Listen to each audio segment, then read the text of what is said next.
Hey, what a piano at, shout it. Y'all ain't never seen a dope boy play the piano and rap at the same time. Hey, pop the left and right like this, nigga.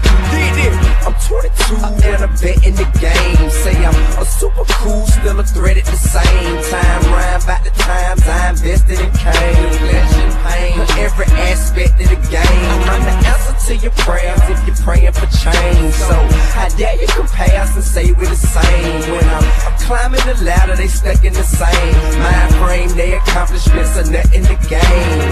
But visually see I'm out of your range, except this rose gold glow from my wrist and my chain.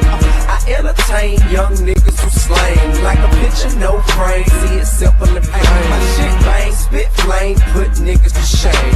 Flow so insane, lyrics sick in the brain. Now you can't mention my city unless you mention my name. T-I-P-I-M-P, I'm the main.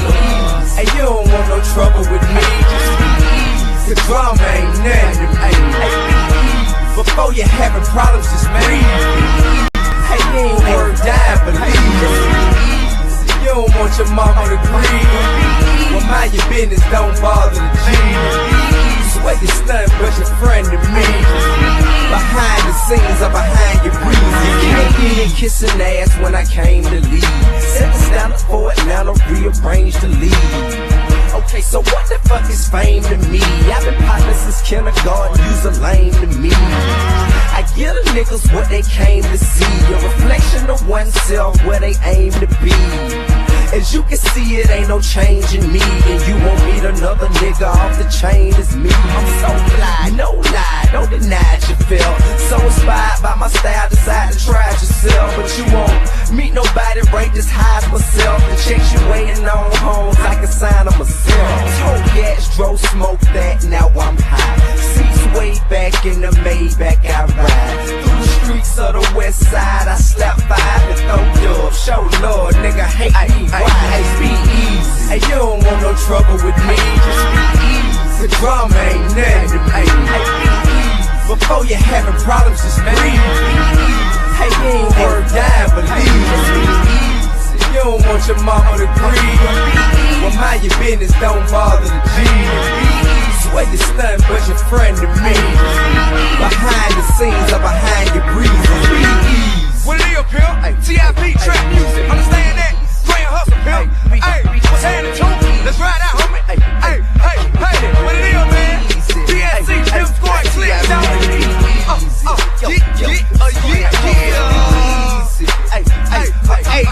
be easy. Hey, stay down. Keep it pimpin'. Hey, be easy.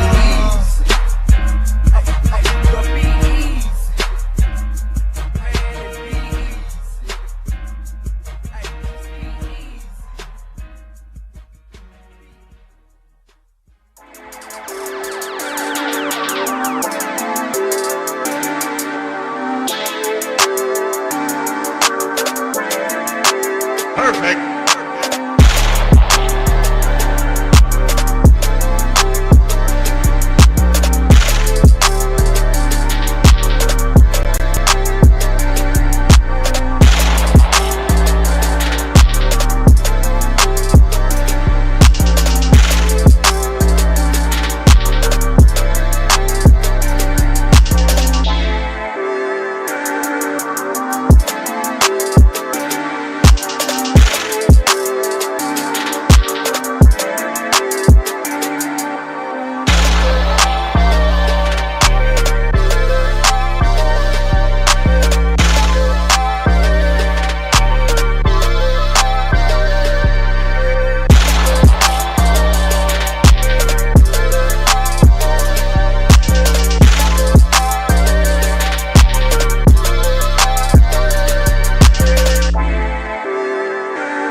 Salute, and welcome. Welcome back over to the Black Ocean. Now swimming in the deep end with your host, the one and only Great Black Shark.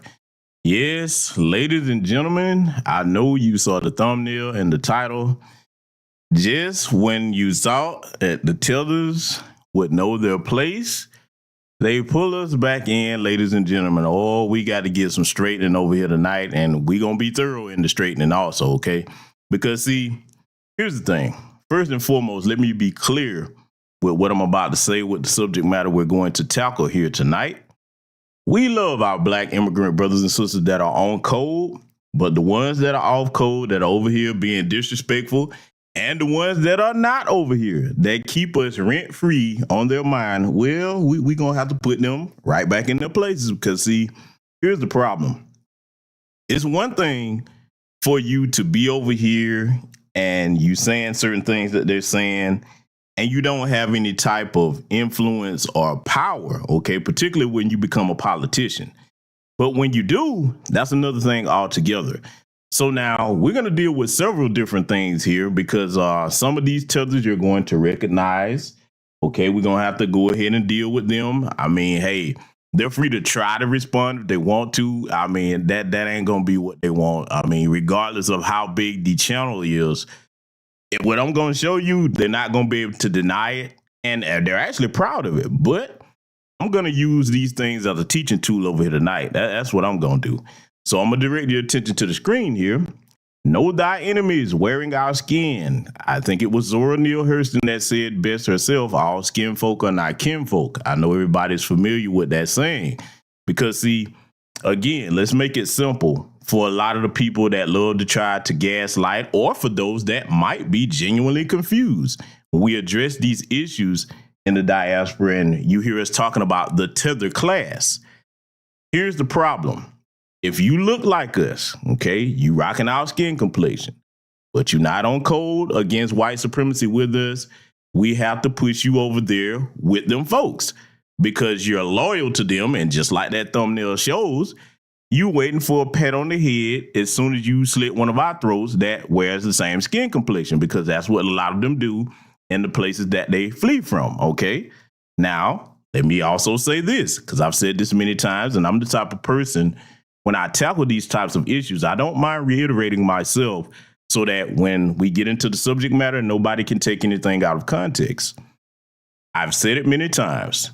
If you're a person that comes from an area that's very bad, there's a lot of problems going on, and you're trying to leave that area to better yourself and take care of your family, I can respect that if where you come to, particularly over here in our homeland, if you come humble and just do what you need to do to take care of your family and try to go back home and fix your issues, or if you're going to stay over here, be respectful of the people who sacrificed to make it possible for you to be here. Now, when you start going against that, that's when you're going to have an issue with those of us who are foundational Black Americans who are on code and are proud of our heritage. You see, we have to ask this question, ladies and gentlemen, my fellow foundational Black Americans and our on code brothers and sisters who are immigrants, because I have many that listen to this broadcast. You have to ask yourself, why would you come to someone else's home and deliberately be disrespectful? Nobody's saying you got to bow down and worship the ground that we walk on, but at least be respectful of the sacrifices that our elders and ancestors made for you to have the opportunity to come over here and do better, since you couldn't do it back home. And see, the number one thing that you really cannot say if you're a person that's in the tether class and you fled, you can't come over here and tell us about working harder, because see, if that was the answer and you work so much harder than us, then you would be able to fix things in your homelands and not have to come here. Okay? You really wouldn't. Moreover, when you do come here, if you work so much harder, then you would quickly get what you need and go back and just stay where you at. But see, you don't do that. For those in the tether class, you come here and you nest under someone else's tree, and then you have the nerve to be disrespectful while doing it. Well, it's a brand new era. We've realized that now our kindness has been taken for weakness. Now we respect individuals, but as far as just trying to rock with a collective of any group, Now we can't do that. We can't do that anymore because the definition of insanity is doing the same thing and expecting different results. Now, let me be clear. I have several very good friends across the Black diaspora, really in all different races, but that's on an individual basis. I do not think that represents the collective. Okay, I deal with things case by case. You treat me well, I treat you well. But see, this a lot of this disrespect we starting to see, they picked the right time to do it, because I'm going to tell you something. And this is one thing I want to make sure I impart to the sisters that are listening to this tonight. Don't be irritated. Don't be angry. Be thankful, because see, we are in an hour of our history where we need all the cards placed on the table exactly as they are. I don't care if it's the white supremacists. I don't care if it's the Tether class. We need everybody to show where they really stand. That way we know exactly how to deal with you. So I'm glad that we're starting to see a lot of this vitriol that we're seeing right now. Okay. And wow, already we got to go ahead and acknowledge a couple of cash apps here. Let's see here. Thank you to AH. I appreciate that very much. Salute to the good brother Premier Homes. Thank you for the cash app as well. So family, tonight, I want you to brace yourself, because some of what you're going to see is going to be so offensive to the point of being ridiculous, but it needs to be put on Front Street. Now, I've seen a couple of people kind of talk about some of these things, but some of these things you might not have seen before, but you're going to see it over here tonight, and we're going to break it down and use it as a teacher too, as we always do over here. So before we get started, let me go ahead and greet my esteemed chat room over here. Let me scroll over and pull this up so I can see everybody. Let me make sure this is up here correctly. All righty, let's see. Who do I see in the building? Hold on. All right, there we go. Puke Tug over here tripping. I see 7 Skills in the building. Salute to Sidonia and Snow. I see my good sister Patricia Jenkins made it tonight. Producer Hack in the building. D Foster, what's going on? I see Only Pamela's Way. Okay, I see Michael Williams. Let me make sure that I can see everyone in here. Hold on, let me scroll down. For some reason, that's all I'm seeing right now. But salute to any and everybody that is joining us here tonight. I will greet more of you as I see you coming in. One thing I want to do, though, family, got some important business we need to take care of right quick before we get into tonight's subject matter. It's something that I want to take it upon myself to try to see what we can do as a community for this brother. I'm going to put something on your screen, and I want to call upon my Houston, Texas family. If there's anybody in the Houston, Texas area, I need you to help your brother out with this, because I'm finna show you something. Now, y'all probably saw this on my community tab. Let me make this bigger here. I want everybody to be able to see this. Everybody, I want you to check this out. This was on a community tab, and I'm going to put the link to this article in the chat, okay, very shortly. But as you see, you make it a little bit bigger. I want to make sure everybody can read this. All right. This happened in Texas now. Okay, so the headline reads, I think this money is connected to drugs. Texas deputies took a truck driver's life savings that he wanted to use to expand his trucking business, and a jury ruled he won't get the money back. Yes, they violated his brother's 4th Amendment right. Illegal search and seizure. He consented to it. You never do that. And the brother's name is Emil Woods here. Hold on, let me take this banner down because I want everybody to be able to see this. The brother's name is Emil Woods, and it says he was traveling to Houston from Natchez, Mississippi on the morning of May 14th, 2019. So this is when it originally happened in 2019. All right, he was pulled over by Harris County, Texas race soldiers for what they claimed was him following a box truck too close. And see, this whole story is a bunch of BS, but see, that's cool though. That's cool. I got something for that, right? See, one of the things that I like to do when there are problems in the community, I'm a solutions guy. So I'm going to put this article in the chat about 3 times here because I want everybody to bookmark the article. If you're not familiar with this, save it, and especially if you're in the Houston, Texas area. Family, this is what I need your help on, right? This is what I want to do. If you are a brother or sister in the Houston, Texas area, and you can get in contact with this brother, put him in contact with me. We're going to get him over here to talk to New Black Media. Okay, if you can get him in contact with me through my email in the description box or Twitter or wherever you follow me on, get in touch with me and let me know. Okay, because see, let me tell you what I want to do for the brother. I want to get him over here so he can tell his story on new black media platforms and see, here's what we need to do as a community. This is what I want to try to do. Just like we see them funding the coward Daniel Penny, turned this man into a multimillionaire overnight. You saw the New York City bike Karen. They made sure to paper her up, okay? The dominant society supports their people when they're in the wrong. So we can support our people when they're in the right. Family, what I want to try to do is get in touch with this brother, see if he has a GoFundMe or get him to set up one, and we can get that brother's money back through the community. Because, see, this is what we're going to have to start doing, man. When they do this, and he should appeal it, but just in case they don't, we got to start showing them that you're not going to knock our people down like that. For years, what they've been saying about us, oh, we lazy, you need to pull yourself up by your bootstraps. Then when this brother tries to do that, they pull this is basically robbery, a bunch of damn thieves. But see, this is what I expect from cowards like them. This brother, they call it, oh, it could be drug money. Okay, did you find any dope?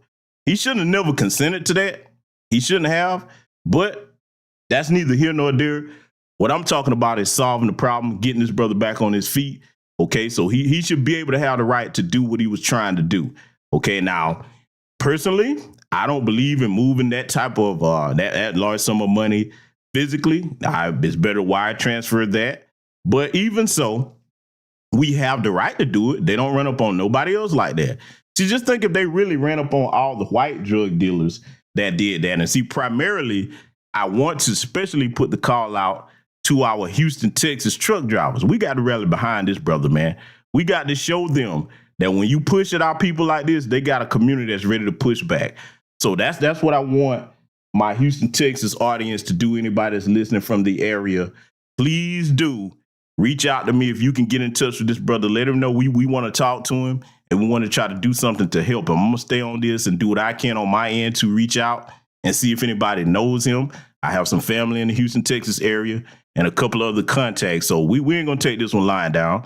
And see, that's the attitude that I want to promote amongst all our people. We don't take this lying down like, well, they got us. We just got to accept it. Nah, fuck that. It's a brand new Black First Day over here, okay?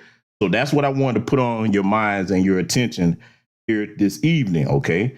Salute to my good brother Dunamis. I see in the building. I see Stun Zed, Jubel England. What's going on, brother? Iron Will in the building. My brother Rob is over here. Salute to everybody that's joined us over here. So family, if you will, put the word out about what I'm trying to do.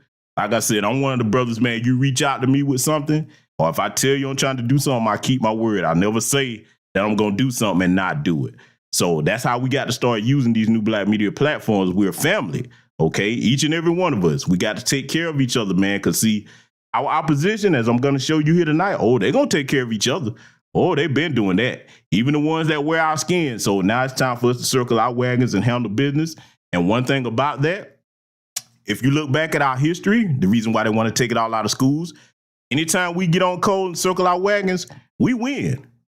We win. I don't ever want y'all to underestimate that. When we get on code, on the same page, and decide to accomplish something, we get the job done. And they know that.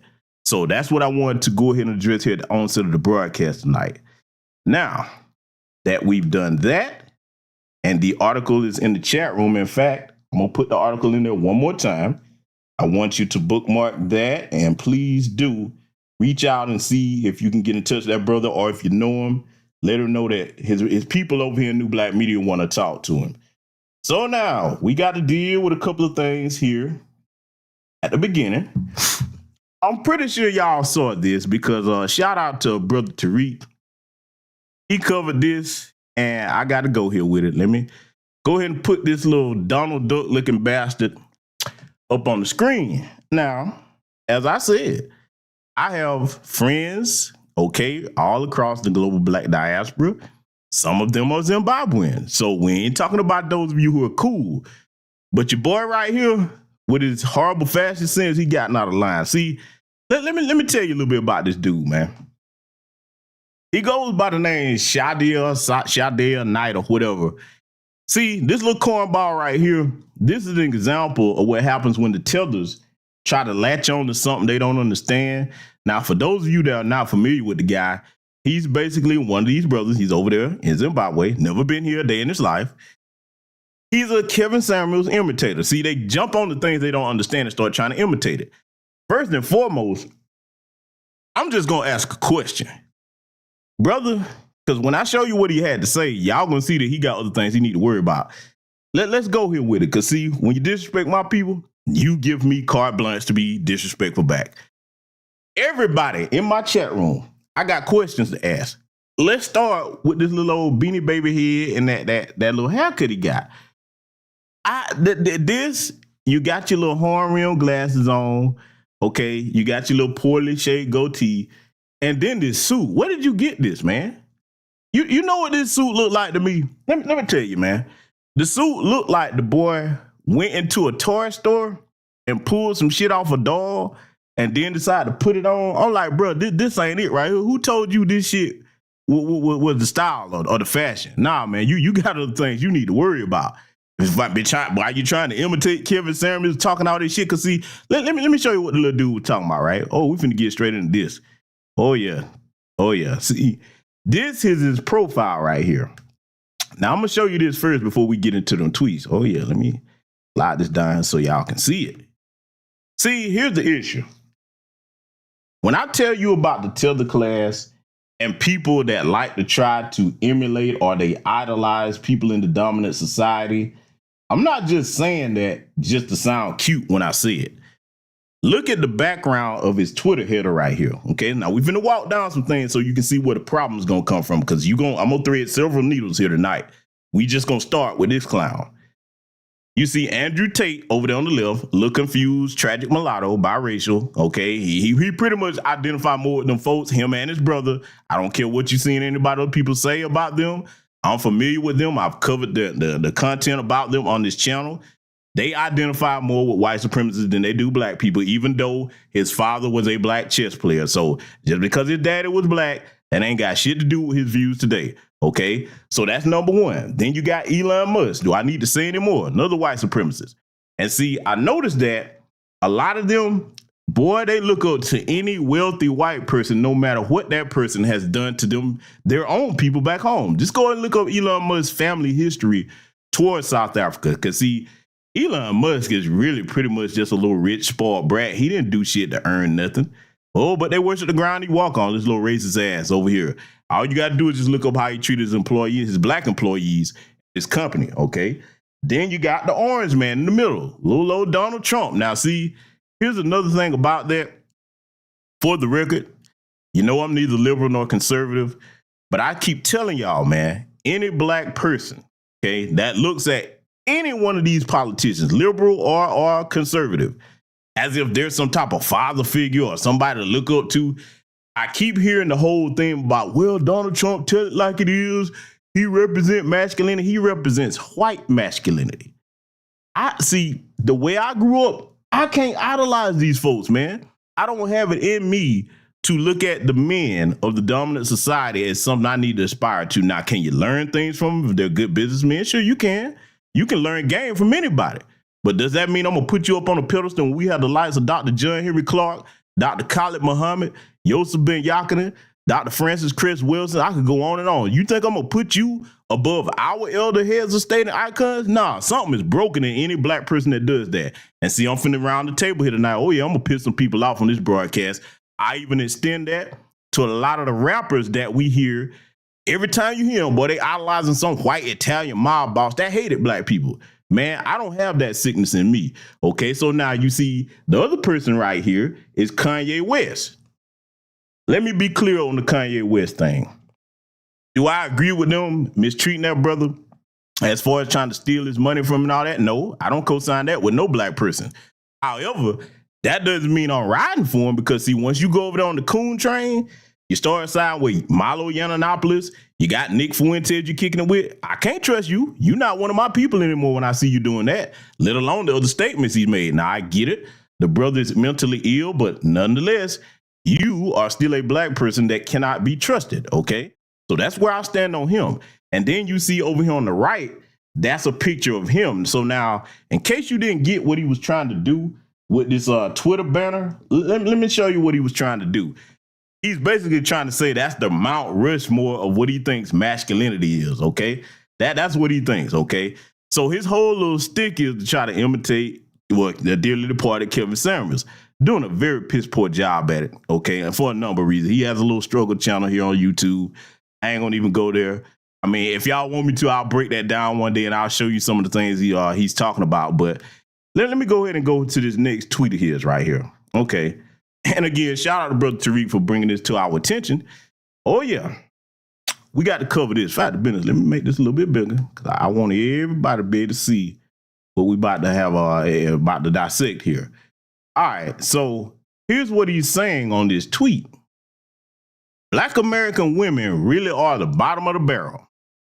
The most loudest, obnoxious, dumb, vulgar, rebellious, chaotic, thottery, lazy, vindictive, mannerless, godless, entitled. Oh boy, this boy got a whole bunch of adjectives, don't he? Ruthless, useless, group of Jezebels. Sadly, these are the role models of African women. Slowly but surely, African women are becoming like that. Gotta feel pity for the black men all around the world. Bold statement, right? Oh, bold. He had a lot to say, didn't he? Well, see, family, now I'm finna go ahead and get the toolbox out and go to work on his ass. First of all, Shadia Knight, because I want you to know who I'm talking to. Your little old non-dressing ass has never been to the United States. You are in a country where the white supremacists put sanctions on the country to extort you because Robert Mugabe decided to take that nation back and put it into the hands of people where it belongs. You should be focused on that, sir. That's what you should be focused on. Because, see, whatever problems we have with our women over here, we'll deal with that. We'll deal with that in-house. So now, here's where he's disingenuous at. Because, see, in every country on the continent of Africa, this is where they get in trouble at. For those of us that have been over there, you know what the equivalent to a American thought is? It's called a slave queen over there. Let me tell you something, man. He's trying to make the claim that their women get their behavior from us. Now, you can say to a certain extent they try to mimic things in hip hop, but that's really what he's talking about, whether he knows it or not. He's talking about them trying to mimic Nicki Minaj and, Meg Thee Stallion, Cardi B, this, that, the third. But see, they don't represent all black women. And see, this is why today it's important for both of us over here to reclaim our image. When these corporations put these people out front and say they represent us, nah, we're not going to let them do that. See, we're more powerful than we think we are. And it starts with no. Like I keep telling y'all, just because white people are in these corporations, they put that out front as a community on the grassroots, we got to say no, they don't represent us. Those are entertainers. But see, let's get back to the slave queen thing. Oh, yeah, we're going to deal with that. I try to be measured in my responses when I get on these types of tethers because I don't want all of our brothers and sisters over there to think we coming at all of them, but we going to come at these. Dude, when they start talking about baby mamas and all of this stuff, man, if you start pulling the stats on that, it's like they think the information isn't out there, let alone any of us that have been to these places and seen certain things. I could punch down and put a whole lot of true information on the screen. They couldn't do nothing but be mad. But I'm going to spare them on that. We just going to stick to talking about the basics here because this whole slave queen thing they got going on, first of all, if they are trying to imitate our women, they're doing a bad job because what's the one thing that we see when we do look at those that try it? Whether they over here or over there, you have them poorly made wigs up there. I'm like, man, the wig game is just awful, okay? That's just awful. That's first and foremost. So now when he starts talking about all these different adjectives here, let me tell you something. Yes, there's a difference in our culture, but you can find the same type of women over there on the continent in every country. Can they get away with certain things like some of the women do here? No, they can't because of the way the society is set up. But does that stop them from doing it? Hell no. And I'm telling you what I know, not what I think, okay? So see, here's the other thing that I have an issue with what he's talking about up here, right? Here's the problem. When you start critiquing women over here in a country that you've never been to, that you don't have to worry about, that ain't checking for your little lame ass. Because if you were to come over here, especially dressed like that, man, these sisters will clown you out the country, man. You wouldn't, you ain't, look, first of all, This is my rule for any man. Before you start criticizing the women, you need to make sure you got your shit together. Family, if you go over there and look on his YouTube channel, dude is like it look like he's in a little struggle box. I don't know what you call that. He's struggling bad. I mean, I look, I know people that know this guy. Let see, because man, I could really start going in on him. I'm just being light with this. But see, because somebody got to address this the right way. Shadia, let me tell you something, dude. I hate to get personal because I ain't gonna put the person that you're talking to in this. Just know that people over here know what you got going on, buddy. I could embarrass you. Let me tell you something. If I find you talking like this again, I'm telling you, boy, your feelings gonna be hurt. Your feelings gonna be hurt. Because see, you all the way over there, you worried about the wrong thing. I could put some stuff out on you, buddy, that, yeah, I'll run you off the internet. You might better watch your mouth when you're talking about our women, dude. Because see, first and foremost, if you're the type of man that has your stuff together, you don't have to worry about how the women cooperate with you, okay? See, that's another broadcast for another day, because depending on the type of man you are, you get the cooperation that you want, okay? It starts with you. It starts with you. But see, all this stuff that he was talking about, man, I'm like, first of all, you sound crazy, because I'm going to say it again. You never been over here. Let me show you something else, family. Show you something else. Now, this is where I give credit to where credit is due. Let me make this bigger because I want everybody to see this. Because, see, I try to be fair when I address these types of things. You see this brother right here, Goma Carrera. I think I'm pronouncing that right. He tried to check the dude and talk some sense into him. So I salute him for that, because, see, that's what we need to see. The brothers and sisters in the diaspora that rock with us, we need y'all to start checking your off-code tethers over here, okay? And over there, wherever. He told the brother up under the same tweet, he says someone who has never been to America, what you see on TV is not the real America. Visit America and speak to real black women before making such a wild statement. So, see, I'm the type of person, if I put out something and expose it, I show you the other side of it. And this is what I want y'all to remember. Just because you see one of the Tether class running off at the mouth, it doesn't mean that there aren't other brothers and sisters that won't check them. And they're starting to realize that now, okay? So I'll give this brother credit for trying to step in and get his mind right there with his fellow continental African. Because, see, let me tell y'all something, man. Gone are the days of us allowing you to get away with that kind of disrespect and nobody stepped to you about it. Oh, no, that's over with. You can hang that up. We're going to check you every time you get out of pocket, every time you worrying about things that don't have nothing to do with you. Because, see, let's talk about manhood before we get into the rest of this. Manhood would be concerned with where it's at first. You don't need to be worried about our homeland, buddy. We're not running away from here to go nowhere in large numbers. We're not. When we do leave and go visit other places, most of us come back home. See, what you should be worried about, Shadia, instead of looking at the women, for whatever your intent was trying to do this, trying to get clout to build your little channel, whatever you're trying to do, because you ain't going to never be Kevin Samuels. Let's get that straight right now. You ain't going to never be Kevin Samuels, dude. Cut it out. First of all, you need a proper tailor, but see, I ain't going to go there. What you need to be worried about, though, is manhood. Let me see you have this same energy on how are we going to come up with ways to get these damn sanctions off your homeland. That's what you need to be focused on. See, what you're doing right now, dude, because, see, I got to talk to you. I'm a grown man talking. And I got to talk to you like the little boy that you are.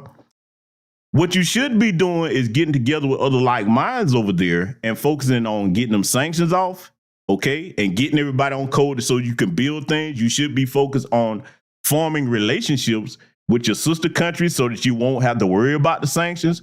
See, you kind of like a homeless person chastising somebody that has a home, and a nice home at that. And you out there running around, don't know which cardboard box you're going to sleep in. I got to go here with you, buddy. See, the problem with a lot of these guys, man, running their mouth, they're the furthest thing removed from men. Men are problem solvers. You ain't got time to worry about us, bro. We got this over here. We handling ours. You need to get to handling yours. So I just want to go ahead and get that out the way. A lot of people were putting me up on this, asking, have I seen it? Yes, I have. I'm going to leave him right there for now because, see, if I wanted to, I could make it a lot worse. Let me tell you something, family. I try to keep this an educational platform, but I'm one of the people in these spaces. You ever start throwing dirt my way, just know I'm everywhere. You better understand that this moniker, Great Black Shark, is on there for a reason. I'm everywhere. I see a lot of things and I just don't say nothing. Shotty, I'm going to tell you one more time. Watch your mouth, because the next time that I have to put you on my channel, I'm going to deep dive on you, buddy. I'm going to leave that right there. So, family, we're going to get into the rest of this broadcast here tonight, because we got some more tethers that we got to go ahead and put the skillet on, okay? Go ahead and get your seasoning. Go ahead and, turn up the heat on them, because, we got to straighten this out.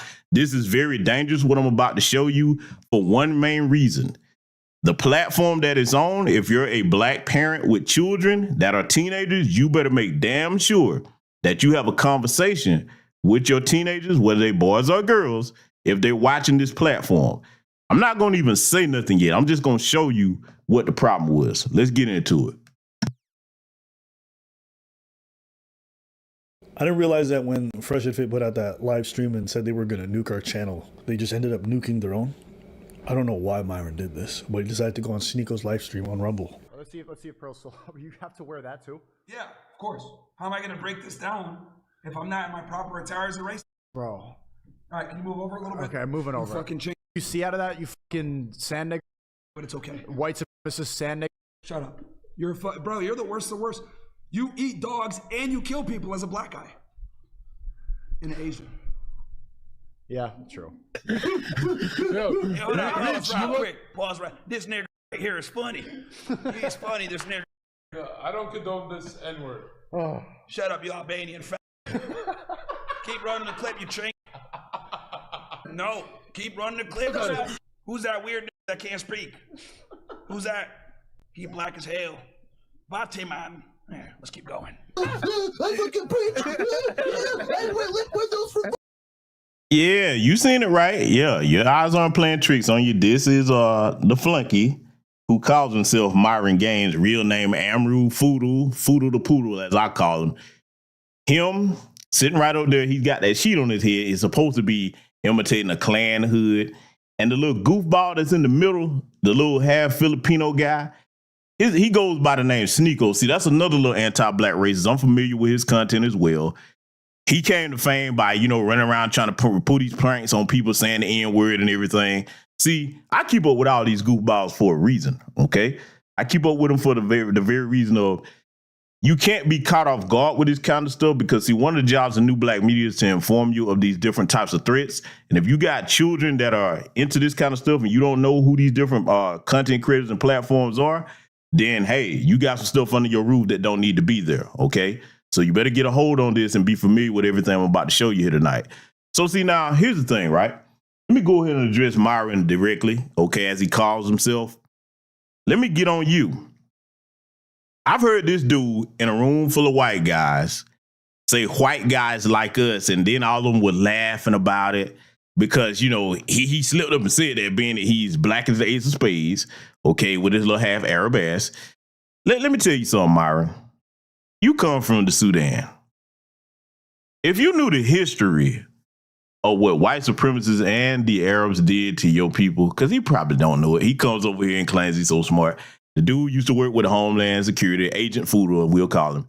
If he knew the history of that, he wouldn't be sitting up here doing this, because, see, what you look like, Myron, and you so quick to call other people this, you look like a little punk bitch.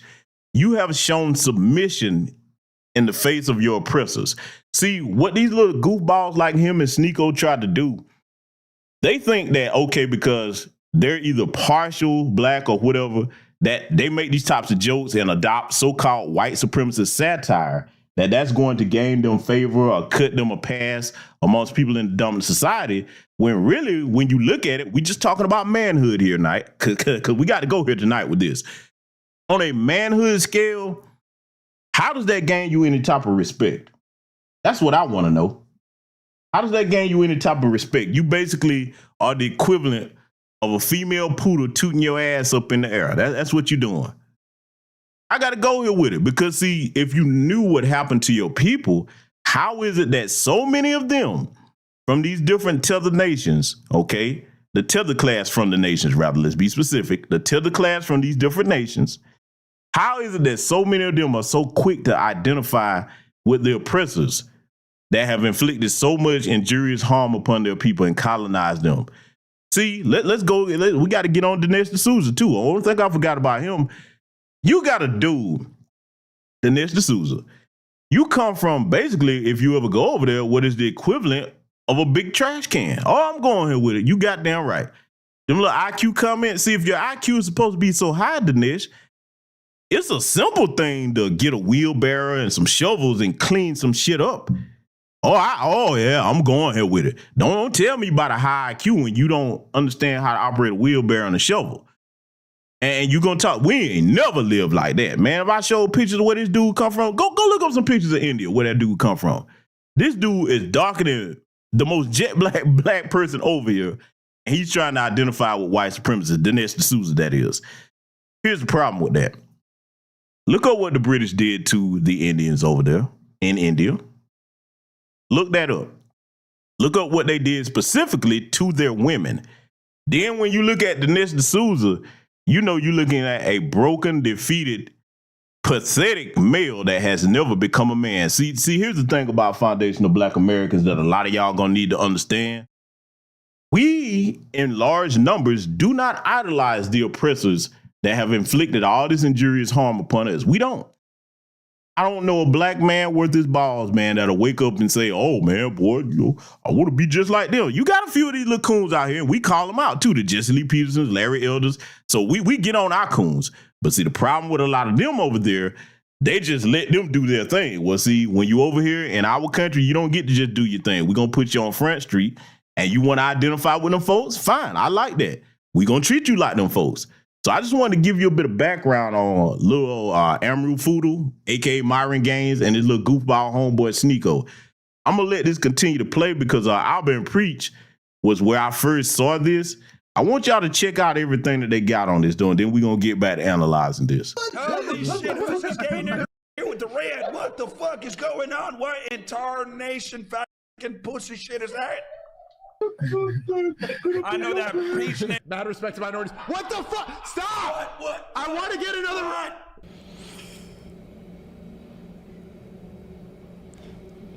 There right now. He punching there, probably swinging around eating some bananas. Fucking stupid bitch. Preach is crying right now, swinging from a monkey branch, eating a banana, playing some Donkey Kong on an N64 because he's a stupid prick. He's a window licking stupid nigga. What? What? Fat ugly white. Hey. Oh, that nigga spin. I like that. I like that. This video that we got these niggas. See, here's the problem with him, Myron and Sneeko. I'm going to put him in it too, because neither one of them have never been around what I'm about to suggest. They think this kind of stuff is funny. They think it's a joke. But see, I guarantee you, I can take you some places here in the South where the old school rednecks are that don't care how much cooning you do, that won't let your little black ass come nowhere near them. I want to send you to some places down south here, and let's see you go down there and think if they think it's funny. See, because let's be clear about white supremacy when we're talking about that here in America. You got the white supremacists that will appear in public and will dress a certain way, appear to be sophisticated, the politicians, what have you. They'll say a few little racist things here or there. Then you have the old school traditionalist white supremacists that do not care how much you coon and buck dance. They're looking at you as something less than human. I want to see him go down live somewhere in some of these towns, like I said, Rebecca, Georgia, Vida, Texas, certain parts of Mississippi, okay, Alabama. No, over there in West Virginia, man, listen. I want to see him go hang out with some of them, since you think this stuff is so funny and, you know, racism, it don't exist and all that. Okay, let's put it to the test. Myra, here's a challenge for you. Go to some of these places that I just named and see if racism really don't exist. Because see, what you're going to learn, dude, and they know what I'm saying is true. That's why they'll never do it. What you're going to learn is you can't coon your way into white acceptance with real hardcore white supremacists. Let me tell you something, right? I'm going to go ahead and name one of the groups. I covered it here on this channel in the archives. You go down about 2 or 3 years ago, and you'll see I did that. Probably about 4 years ago now. There are training camps with a group called Operation Werewolf here in the United States. Terrorist organization. Now, they ain't gonna throw no RICO charges at them. Let me tell you something, dude. Damn near every one of them white rednecks, ex-military, okay, ex-special forces operators. And when I tell you that that's the real deal right there, yeah, I bet you he won't go down there playing with them. See, some of these dudes, man, the ones that fit into it, especially the accelerationist, white supremacist category, man, if you walk amongst them with that goofiness, man, they'll hang your ass up somewhere and nobody ever see you again. See, it's all fun and games until it ain't fun and games no more.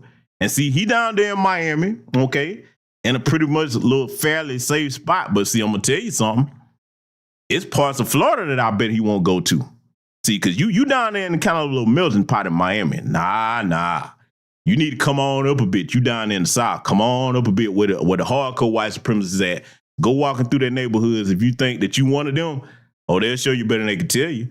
But see, I want y'all to analyze the rest of this and pay attention to everything that he's saying, because like the stuff that he's saying is a bunch of racial slurs. Some of it's blurred out, but we're going to address a couple of things after we analyze this further. Let's let it continue. Running like it's an employment line. What the What? Don't do that. I will find you, you fucking stinky looking piece of shit. You go fucking fat right here. I don't like you already. I don't know how you guys did it, but you guys made a more embarrassing response than H3H3 by like a long mile. Never ever compare that Myron dude to them fucking Jews, you motherfucker. Whoa. Is this a character? This is not I was representative. born this way, you chick. Keep going, chick. Come on. No, I don't think they do. So You damn right there, high value man. They save more lives than your monkey asses have. What the fuck you niggas doing? Y'all sitting there in the entire ass film. I'm sitting next to a fucking monkey with dreads for a decade. You niggas to do now, but see, ooh, you same shitty fucking camera for a damn decade. Same shitty road mic right there that looks like a penis forever. You guys have not proved nothing, and you fucking niggas, millionaires, now invested back in the business, get called out by a fucking racist KKK member out of Tennessee. You motherfuckers are losers. I'm roasting y'all right now. Continue on, Ching. yes. Okay. Pause. That nigga sound like he got a 39 IQ. Holy shit. I don't know how this guy preaches take it seriously. Like, this nigga is fucking stupid. Say Albanian nigga yesterday said something about, shut the fuck up, you fucking you stupid nigga. Not showing the women that y'all are with not one time. Last time I checked, that Myron nigga got like 3 or 4 girlfriends, okay? And they're friends with each other. Or they would hurt our fan base. But if you're secure in who you are, no, your fan base is a bunch of low IQ feminists that can't take it when you get fit. What does he do? He actually gets fresh and, most importantly, fit. That fresh fit nigga helping everybody get in goddamn shape. This guy is totally unhinged. What do you mean? What do you mean I'm unhinged? You call me the N-word, watch. You are a nigga. Okay, yeah, we do like 10 sets of cross burn-ins. And here's the thing, I'm going to continue to roast them. They're going to sit there and say, I'm okay, let's fucking go. 10 toes down. I will roast you motherfuckers until the end. You fucking homos got nothing else. Yeah, I think I caught a little. That was a little hardcore. It was a little hardcore even for me. I'm glad you didn't show up in a white hood, Nick. That would have optics, you know?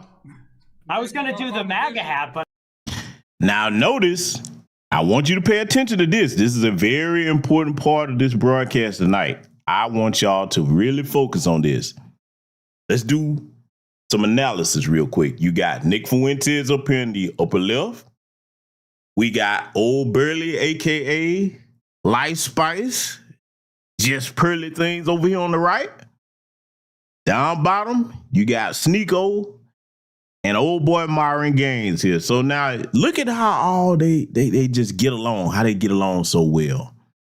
Now remember, Pearl was just telling us how we had it all out of context. We had it wrong. She's not a racist, this, that, the third. Well, here's the problem. I like that when they are given enough rope to literally or figuratively hang themselves. Because if you're not a racist, why are you so comfortable being around them and other white supremacist adjacent people like down on the bottom of the screen with Sneeko and Myron Gaines? You see what I'm saying? See, time is the great reveal of all things, family. So now here's one thing that we need to understand. Today over here is Foundational Black Americans in America. When these tethers are so buddy-buddy with them folks like that, I'm gonna say it one more time. We got to look at you just like you one of them. You want to be them so bad, they're not going to accept you as one, but we going to put you over there in that category. That's what you have to do because, see, these are the same people that would join groups like the Proud Boys. They would send them in because they look like us to try to set people up, okay, getting intel on certain things, to plant ambushes on people. So we got to be cognizant of this type of attitude right here because it's more than just them online. You got to understand that there's a number of them over here that agree with all of this. Oh, it's just the funniest thing ever.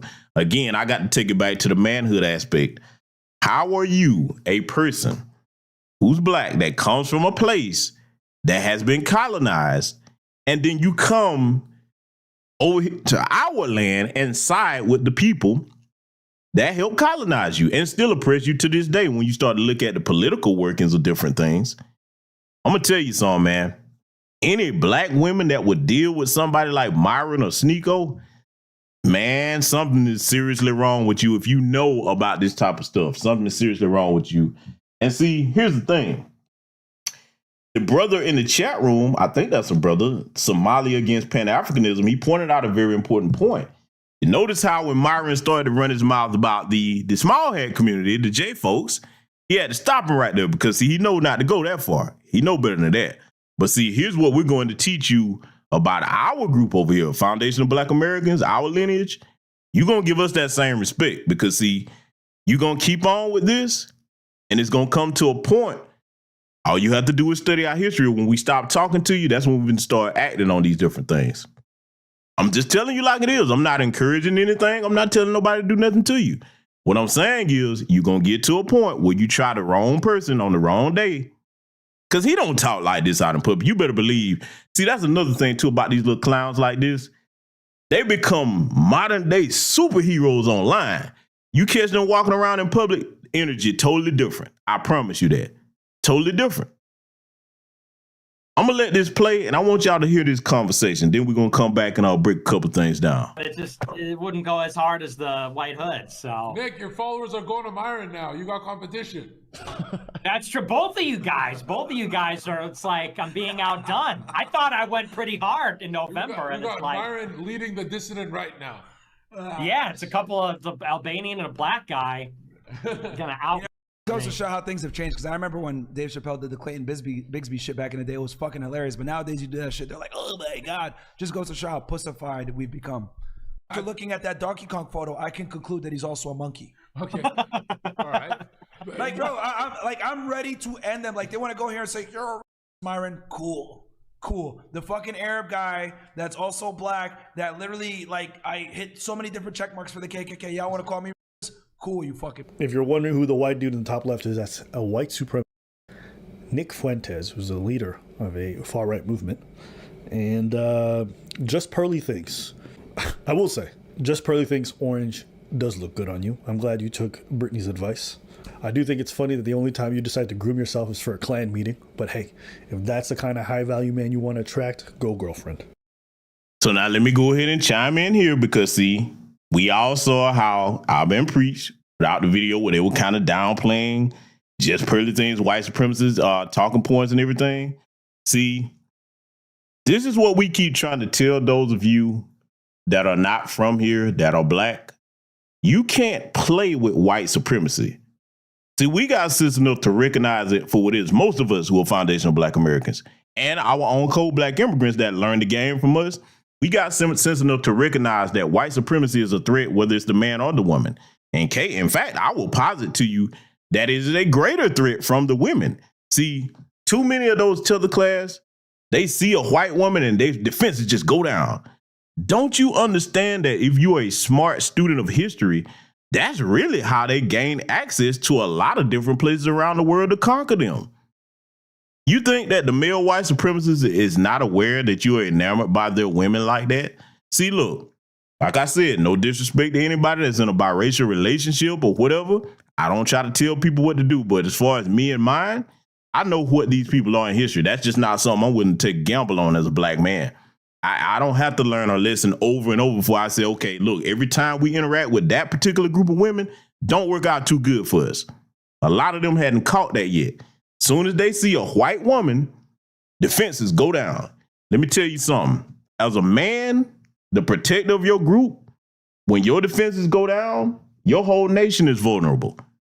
I'm going to say it again. As a man, when the defenses of you, the protector class, go down, your whole nation is vulnerable to whatever that threat is.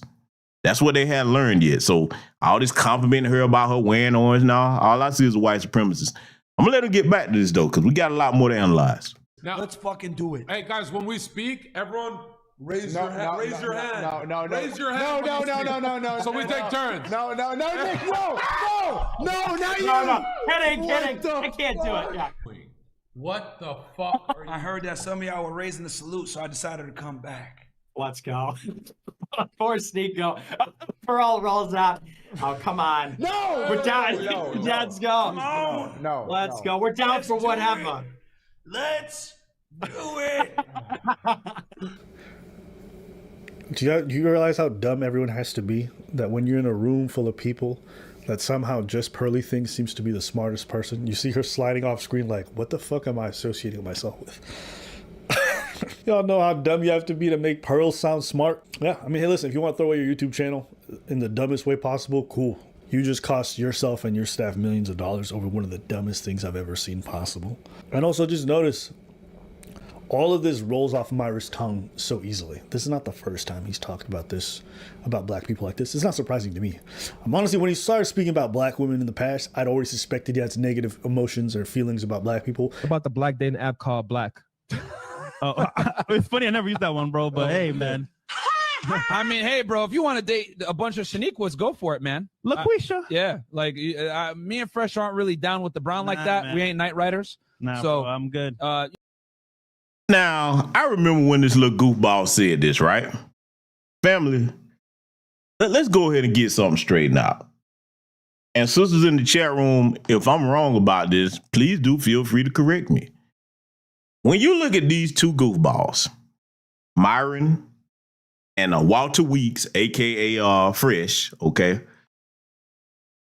When you wake up, because I got to ask the women, I'm not attracted to men, so I can't answer this question. When you wake up, ladies, whatever your ideal man is, does it look and sound like either one of these two goofballs up here on this chat? Because hey, I can only judge the behavior and the anti-black tetherness, but I'm just asking, how many of you ladies in the chat, this is what do it for you? Both of them, their demeanor, okay? You see how they talk about other black people, so that lets you know that if you're in a situation, because see, we got to make this stick here with some logic and common sense. Let's just say you're dating somebody like one of them. What happens if you're confronted with some danger from the dominant society, but they're so busy idolizing them that they can't recognize the damn threat? Do you think they're going to be able to properly protect your family? I got to put a question out here. Does any woman in this chat room think that they're going to be able to properly protect your family if there's a white supremacist threat and they don't recognize the threat because they so busy talking about denying racism, ain't no white supremacist, this, that, the third, or people that they look up to? And then the next thing you know, you and your entire family is in a dangerous situation. See, we've said it many times over here in these spaces. You better be very careful who you choose to date and procreate with, because if you find out that these jokers have these type of ideas, and listen to them talking about they don't date night riders. Now, the irony of this is both of these are dark-skinned people. This is hilarious. And then this little tadpole looking clown over here, the Fresh one, that's the short one on the right-hand side of the screen. Buddy, I don't care how much money you claim to have. The only women that's going to deal with you, bro, they're going to just deal with you for what they can get out of your little simping ass, because I already know you're tricking. I already know you are. And because see, like, look, you got those of us in black society that even if we lost everything tomorrow, we would still be who we are. We don't need podcasts, okay? Even if we had a financial mishap and lost things, we got the skill set to build that back up. But see, the women would still respect us for who we are. You can't say that. What black woman, let me be specific on what I'm talking about, because I'm not speaking for other communities, that's not my business. What black woman would look at a black man that holds these types of views and she can clearly see that you idolize another race of men? She may as well go get with him. You see what I'm saying, family? The joke about these types of clowns is if you were to put them in a room with other black men that don't hold those types of views, they would be the odd men out. They wouldn't have nothing in common with nobody. They wouldn't be respected by other black men. See, if you look at the whole format of that Goofy Fresh and Fit show, same premise. And they're going to get caught up one of these days dealing with them ratchet thoughts down there in Miami. Keep playing. It's coming. It's coming. You get a bunch of women on your little show to start arguing with them. You got a bunch of alcohol sitting around. Okay, y'all already know how that goes over there. Y'all done seen some of the things that have come out about them and that whole procedure. Very stupid legally, but hey, you can't teach a fool nothing, okay? You can't tell them nothing. They so smart. You get the women on there, you want to sit there arguing with them about the things they're doing. Here's how you know that they're full of fraudulence, okay? See, if that was really about what they say they're about, just as far as dealing with women, I got to go here with it. See, this is something y'all probably had never heard nobody say before. If you really supposed to be that much of an expert on dealing with women, oh, you got it all together, then why come we don't see the format of the show where whether you traveling across state to state here or outside the country, why don't you bring on the women that you're talking about and show them what a cooperative woman looks like? See, what they hadn't learned to see, they can fool little young people like that don't know no better. But when you're dealing with those of us that are grown men that really do live that life, we can back up what we say with facts. If this channel was about that, man, listen, dude, I would hurt some people's feelings, bro. I'm going to just leave that at that. There are people offline that know that. I mean that when I say it, too. Why you always talking about the women that you don't want? Okay, cool. I could even see if they had the format set up where they show you the women that they don't want you to deal with, or they say got problems, all that, and then balance it out. How about you have next week, bring the women on there that are worthy about something? Let me go here even further, because see, I'm finna make some people over there that supporting them look real stupid. If they got so much good advice and game, as they call it, okay, because they just bastardized that whole term. I ain't gonna even go there. If they got so much game, why don't you have the chicks on there that are worth dealing with? And you should have a show where you setting these guys up with women like that. Why don't you have them going out on see? There's so much to break down about this goofy podcast. Some people say they watch it for entertainment. My question would be, how you gonna watch two failures and be entertained by it? If you're a man, okay, I'm talking to the men when I say, let me be clear. Because see, let me tell you something, man. When you get to our age, okay, and I'm a Gen Xer, and you are successful, you don't entertain failure like that. Failure ain't really funny. You don't have time to hang out with it. You really don't want to hear from failure, because what can failure instruct you on about being successful? See, these frauds right here, like I said before, if they was really living that life like they say, you would see it, because I'm going to tell you why.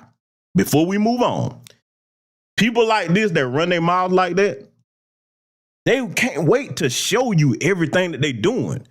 So if you really got it like that, does anybody in this chat room think that if they had it like they're talking about, they wouldn't be showing it out? Why you don't see them with the types of women that they talking about they can pull? You see what I'm saying? Every time you see them, they arguing with some ratchets. You see what I'm saying? I'm just going to leave that right there. We're going to get back to analyzing this, because we're not done with them by sight. Let's let it continue. You know, sometimes if they're, red bone, but like in general, me and Fresh don't dabble in the dark, if you know what I'm saying. Yep. Okay. And this just reinforced it. It's just like, I'm not even upset. I'm just like, oh, yeah. At first, it starts with making, talking shit about black women specifically and constantly putting them down. And, sometimes there's valid criticisms about black culture that I'll entertain. But then the frequency and the vitriol that comes out when they speak about it, you start to feel like there's something else going on underneath it all. And then when it comes to people like Myron, even though you can never point to it directly, because it's rare that it's this overt. So you can't really point it out, right? Everyone tells you, no, it's not there, it's not there. Even though you have a feeling, you know what I'm saying? You have no, but now you have it in full in front of you. This guy is considered the leader of the red pill. And you're seeing. Okay, see, now this is where we got to stop you right here. And I think this is Alba. I think it's Alba and the other brothers preach. Correct me if I'm wrong, because I don't really watch the content like that.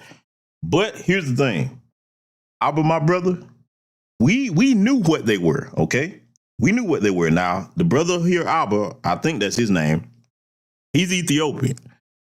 Brother, we already knew what they were. We wasn't fooled by nothing. So maybe he was talking about their specific audience or what have you. And most of their audience is a bunch of little game goofy young coons, a lot of teenagers whose parents don't know that that's what they're consuming. This is why I was telling you, if you're a black parent, you better be aware of what your kids are consuming online on these different channels, okay? If they over there with Fresh and Fit, you went wrong somewhere. First of all, if you were doing your job, they wouldn't even be able to listen to that for too long. But see, they talking about it like, well, he's talking about it like they pulled the wool over somebody's eyes. No, man, we know anti-black behavior when we see it, whether it's white supremacists or those that are wearing the uniform of our skin. We know it, and we don't play with it either. Okay, because see, these are the same people, the Myron Gaines and all the rest of them. Okay, they can't wait to sell you out. Why do you think so much is wrong back in their homelands? It's the sellouts, man, that won't look. Let's make it simple. They tell us they work so much harder, right? And I'm not saying the brother right here has said that. I hadn't heard him say that. If he has, I hadn't heard it. But let's go here. If you're going to claim as a member of the Tether class that you work so much harder than foundational Black Americans, then why is it that you don't recognize, and you say you're smarter too, why is it that you don't recognize that you get more done when everybody's on code working against the outside threat? What sense does it make to go and bow down before the outside threat when you have the numbers on your side in your own nations? I don't want to hear no more conversation about no IQ and how much harder you work, because see, that is tactically stupid when you look at it from a warfare standpoint. Who does that? You got the numbers and the resources on your side, but you bow down like a little bitch to people that you could get up out the paint if you just got on one accord. See, these are the things that they don't want to talk about. So what they do, like the little Shadia clown that we was analyzing here in the beginning of the broadcast, you go and pick other things that don't have nothing to do with you to focus on. You start going at the women. You start talking about foundational Black Americans. We ain't even thinking about you over here. We not. Until you're jumping our affairs, and that's the only how we deal with you. See, that's what a coward does. See, think about this. Let me talk to the ladies again for a minute. Imagine you dealing with a dude you married to. You come to him, as you should, and you say, hey, this sink, it's got a leak. It needs to be fixed, okay? We need to repair this, you know, that we can't use a sink like this. Instead of him saying, okay, baby, you know what? I'm going to solve this problem. Let me go ahead and do what we need to do, fix this sink, change it out, or whatever. Instead, he starts ignoring everything that you're saying and start talking about everything itself for solving the damn problem. You see what I'm saying? I just gave a simple analogy there. See, that's exactly what the Tether class is like when it comes to their women. Oh, I'm going here with it. To see if you one of the women from the countries, this is what you need to be putting on your men over there. Be like, hey, why you worrying about them when we got shit you supposed to fix over here? Do you want the women to do it? See, because that's what I'm starting to go to with these Tethers over here. You worrying about us instead of fixing your homelands. So what are you trying to say? You saying the women, you want them to take the lead? Because see, I'm going to tell you what'll be embarrassing. If the day ever comes in one of these Tether class nations where the women do actually have to do that, you better not say nothing to no other foundational Black American man about nothing from here on out. Because at this point, I got to say it, man. Hell, the women got more courage than a lot of the men. When you look at them, see, this is another thing where you can embarrass them at. Start looking at the numbers on who's doing all the fleeing. You know there's places where you can track that information and break it down by genders that's coming over here, right? I'm going to tell you something that I found. And don't believe me, go look it up for yourself. I found that there's larger numbers of men coming over here than the women. And it's a hard process for them to get here because they have to coon vet them when they coming from, you know, African countries or Caribbean nations. But what I did, I was looking, I said, damn, why is it that, you know, they outpacing the men running away? So you trying to tell me that the women got more stick-to-itiveness than the men? I'm just asking a question. I'm going to let them get back to covering this here because, see, this right here, man, this ain't it right here. You can't come amongst us with this type of mindset. How this disseminates to a lot of his followers. That kind of hatred that he has for Black people is instilled in a lot of the things that he actually preaches. You can't tell because it's not overt, but it's in the undertones if you understand what's really going on. That's why when I saw the previous one, even though a lot of people said, no, it's not racist, it's like, you really think that? I know it is. I know what he means when he says the warrior gene. I know what he means when he says monkey. I know why he's using it specifically for a Black individual. But plausible deniability gives everyone the ability to be like, no, that's not what he meant. That's not what he meant. But with this stream, you just see everything that I believed and pretty much knew is confirmed.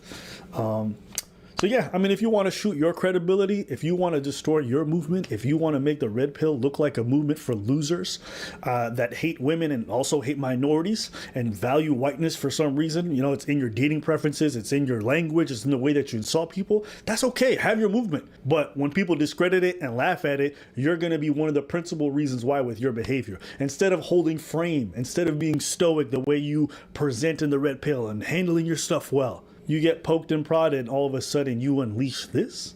The reason why this came out is because deep down inside, that's that shit that you feel. That's the stuff that you really believe. That's how you really feel about black people. And now everyone else knows. So, you know, if you're proud of this, congratulations, brother. You played yourself. I don't think there's much to be said. I wouldn't be surprised if the YouTube channel gets deleted. As far as them talking about hanging us or monkeys this or whatever it is, cool. All right, so there you have it, right? See, let me tell y'all something, right? The way they chose to address it, that's their business. When it comes to us addressing it, though, foundational Black Americans, zero tolerance for that. Because, see, we don't go in large numbers to their nations and disrespect their people like that. We don't even think to do that. So, again, you have to ask yourself, what is it about the Tether class where you think you're supposed to come over here to a place that you really wouldn't want it by the dominant society? They didn't want none of you over here. Our ancestors had to fight for you to have that right to come over here. Our ancestors and elders. You get over here, and then you immediately start going at the people that look like you instead of trying to get on code with them, get gamed up about how things work. And then foolishly, they run to the whitest areas that they can find, not knowing that you putting yourself behind enemy lines. And you see, when you get to talking about IQ, smart people don't put themselves in dangerous situations like that. I've covered here for years on this channel how many situations you see where they go and flock up there to these all white places like that. And then that's where the white supremacists live at. When they get ready to pick out a black person to harm, they go get your ass. You right there, easy access. But you got such a high IQ though, huh? Yeah, see? Family, what we're going to analyze here next though, a lot of y'all probably remember this. Because see, analyzing this Tether class mindset, we got to cover all our bases here. When they go before these different government panels or what have you and try to speak for us, that's something we're going to have to shut down. We got to get super on code and ironclad about saying, no, if you're not of our lineage, you don't get to speak for us as if you are a part of our people and telling us what we shouldn't have and what's best for us. I'm going to play this, and then we're going to come back and get some things straightened out about it. I just have to say that I object strenuously to your use of the word hilarious. To me, this feels a lot like your reaction to being named in one of these manifestos. Now, you're of course not responsible for the words of somebody writing that document, but I do think that laughing at it is a real problem because these are real families that are impacted by this violence. And I think our efforts towards talking about this have to start from a place of mutual respect, which is what I've heard from this side of the table. Now, the reason we don't have those numbers, I want those numbers as much as you do, but to say the numbers don't show something is simply not supported by the data. Okay, and I have 38 seconds left, Ms. Mulligan, if you want to respond within that time. The only thing I would add is that it's in the name. Terrorism, domestic terrorism, it terrorizes us. It terrorizes us in our homes. It terrorizes us in our schools. And to the points made by the other panelists, it is disproportionate to its impact on any individual life, and it's not. You reject the idea it's something that doesn't matter or doesn't really matter? Absolutely reject. Okay. All right, so here's where we are. Every member now has had 5 minutes and... Okay, and Mr. Clay, so we have two members who have not. So I'm going to go to the two members who have not yet, and we'll give an opportunity for a closing thought to any member who wants before we go. Am I next to respond, or is Mr. Meadows? I thought Mr. Meadows was next. Mr. Meadows, okay. Mr. Meadows is next, then Mr. Clay, then to you, Mr. Jordan. Ms. Owens, obviously this is a gang up on you. You know, we're giving these witnesses the ability to do a rebuttal on you, and so you know, I find it unfair, Ms. Ballou. I mean, you know, candidly, for you to show mutual respect and then you to go after Ms. Owens, it's not appropriate. So, Ms. Owens, you can have 4 minutes and 34 seconds to respond. However, you like. Now, pay attention to what Mr. Meadows up there just said to Candace Owens. See, this right here is the pat on the head that all of those Tether class pets of white supremacy are looking for.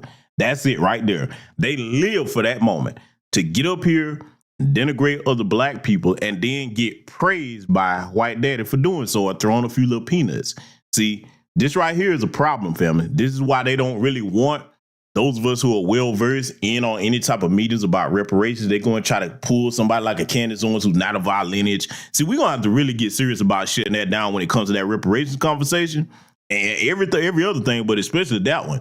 If you're not of our lineage, you ain't got no business trying to stand up and talk about what we shouldn't have or represent us in any kind of way. You can't do that with any other group. See, what I like to do over here on this channel, I like to give you evidence of certain things and make you think in a different way. Imagine any of us, okay, foundational Black Americans, going to try to speak on behalf of Asians, Hispanics, Arabs, East Indians, white people. They would laugh us out the room. They wouldn't have that. But see, when it's these in the Tether class, they're allowed to go up and do that for us only because we've been silent about them not being able to do it so long. I'm going to say it again. One of the things you're going to hear me talking about on many subjects on this channel is the power of the word no.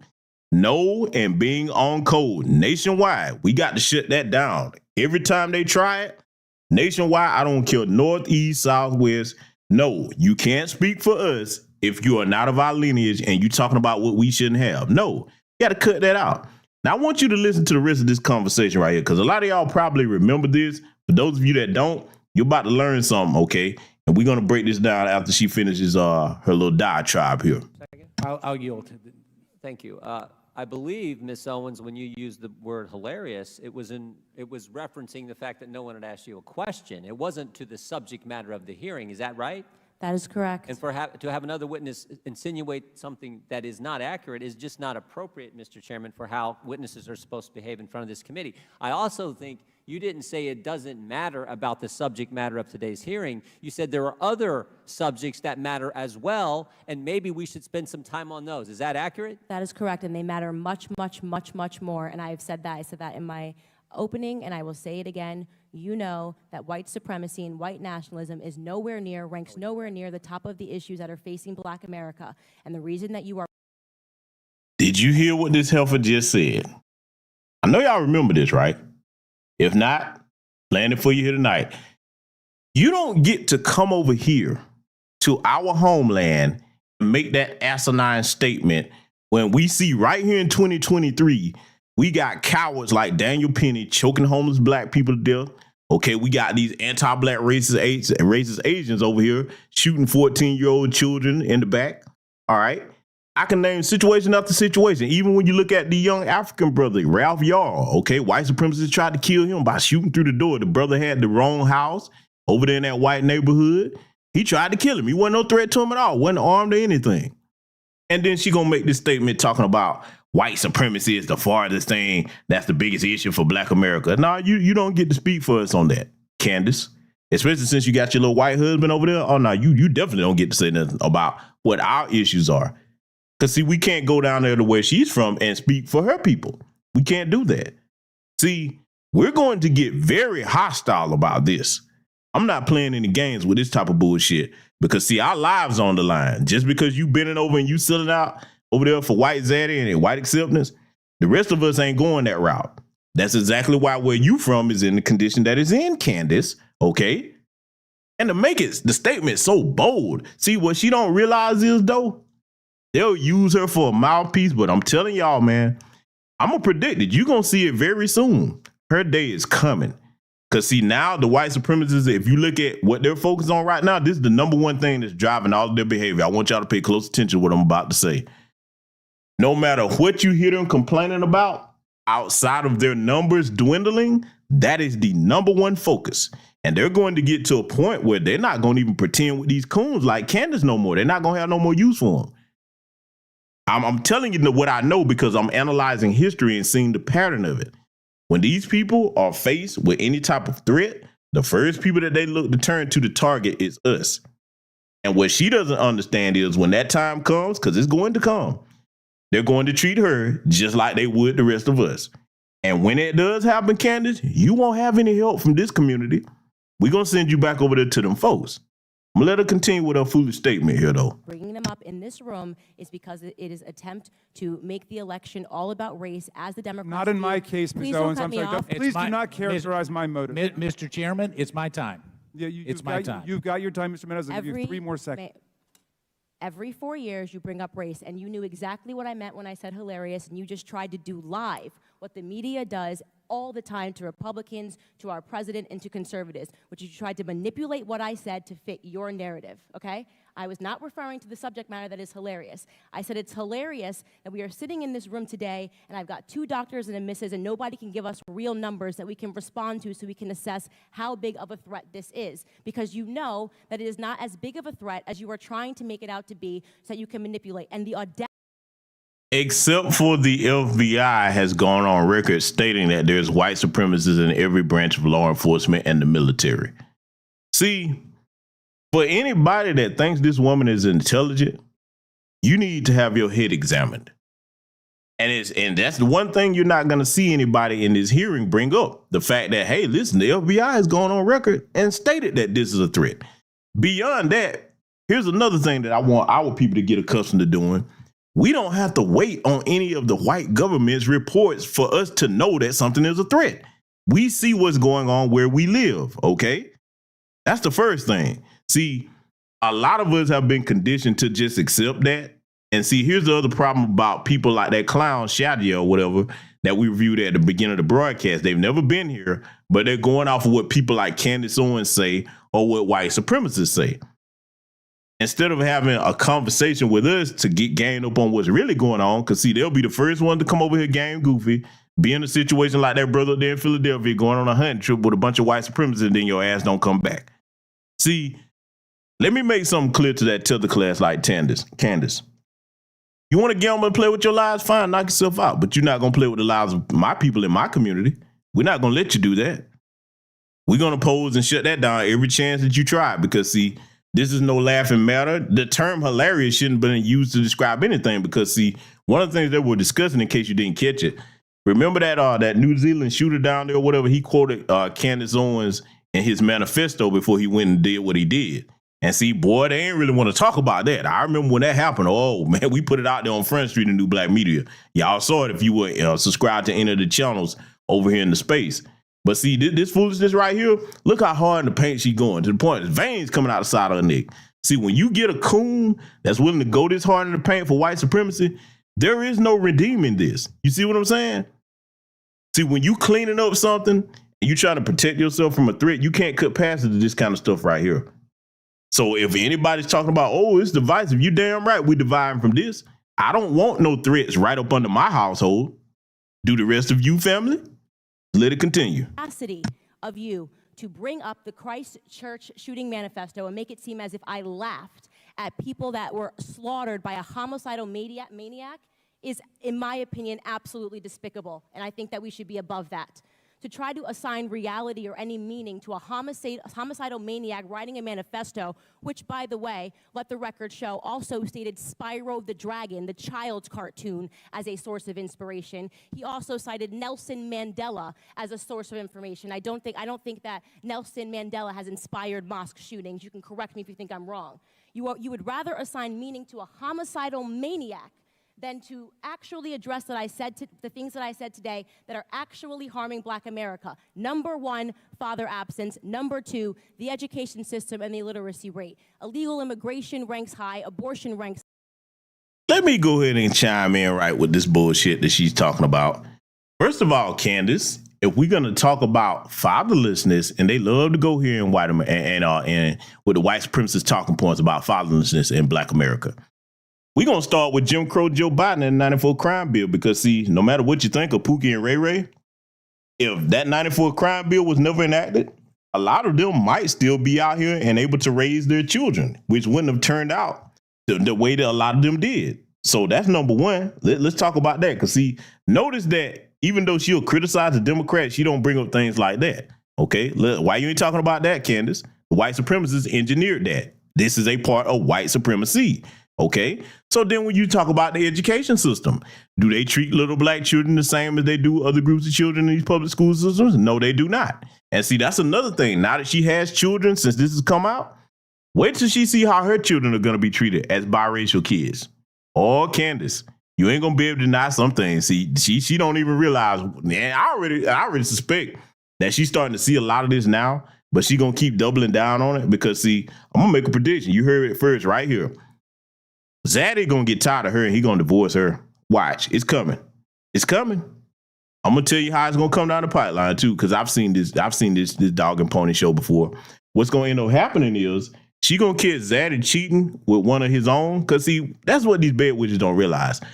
Even if Zaddy does go and marry you, he don't get the taste out of his mouth for his own women. That's what's going to end up breaking up that man. I'm telling you, you heard it here first. So when you see it, just remember this broadcast. But see, all this stuff that she's about to go on a screed and a tirade on, I can show you how it all traces back to white supremacy. I'm going to let it continue. White supremacy and white nationalism, if I had to make a list again of 100 things, would not be on it. This hearing, in my opinion, is a farce. And it is ironic that you're sitting here and you're having 3 Caucasian people testify and tell you what their expertise are. Do I know what my expertise are? Black in America. I've been black. You black in America, but you're not a foundational black American. Hence your cognitive dissonance on things that are a great threat to the safety and well-being of our people. See, this type of foolishness right here, man, no. And see, the Democrats are about to get ready to wheel out their versions of Candace Owens. Because see, the problem is in both political parties. But see, they're getting ready to wheel out their versions of Candace Owens with their bunch of talking points, and they're going to tell you how much the Democrats have done for black people. Family, let me tell you something. If they had done anything for us, they wouldn't have to tell you about it. You would see it. It would be evident in your daily lives. Case in point. And again, for the slow people that are listening to this on the playback, I'm neither liberal nor conservative. I'm just going to make a point. When Donald Trump was in office, okay, we can point to things that did help us. He didn't have any specific policies that harmed us. If you were a business owner under the Trump era, you can't tell me you didn't benefit from a lot of the policies that he set in place regarding that. I know I did. I'm not going to sit here and tell that lie. I did. Okay. If you were attending an HBCU, Trump actually signed them to get more funding. What did Jim Crow Joe do when he got in office? He cut the funding to the HBCUs. For the people that's always talking about the HBCUs, then on top of that, every policy that this Democratic administration has put in place right now has been designed to harm black people.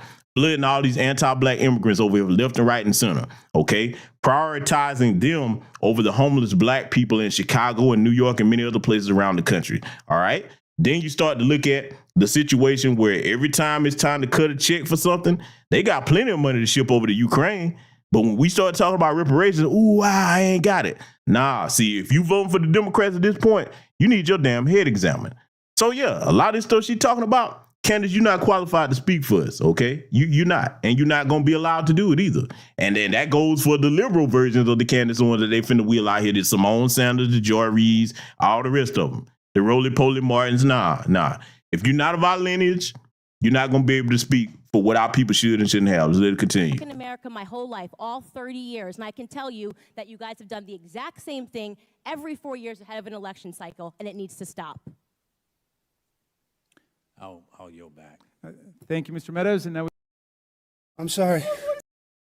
And see, this right here, I got to show it to you again. Because see, when you have that type of Tether class that comes over here, and they talking like they talking right here, they don't have no problem doing this. I got to play this again, family. I want y'all to see it. I'm sorry. Just have a banana.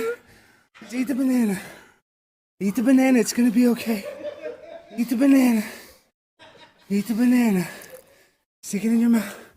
Stick it in your mouth. Stick it in your mouth. Stick it in your mouth. Stick it all the way in there. Get it in there. Get it in there. Get it all the way in.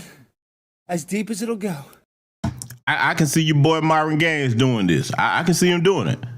Because see, anytime you got a black person that go that hard for white supremacy, they'll do this easily. They wouldn't even think twice about doing this. They would think it's funny. If you wouldn't have put a damn Klan robe on your head, I'm pretty sure he would get on his knees and do this too. Okay. All right. What kind of gerbils eat into the cheek? All right, that's good. Keep eating it. Suck on the banana. Oh, don't drop the banana. Keep sucking on it.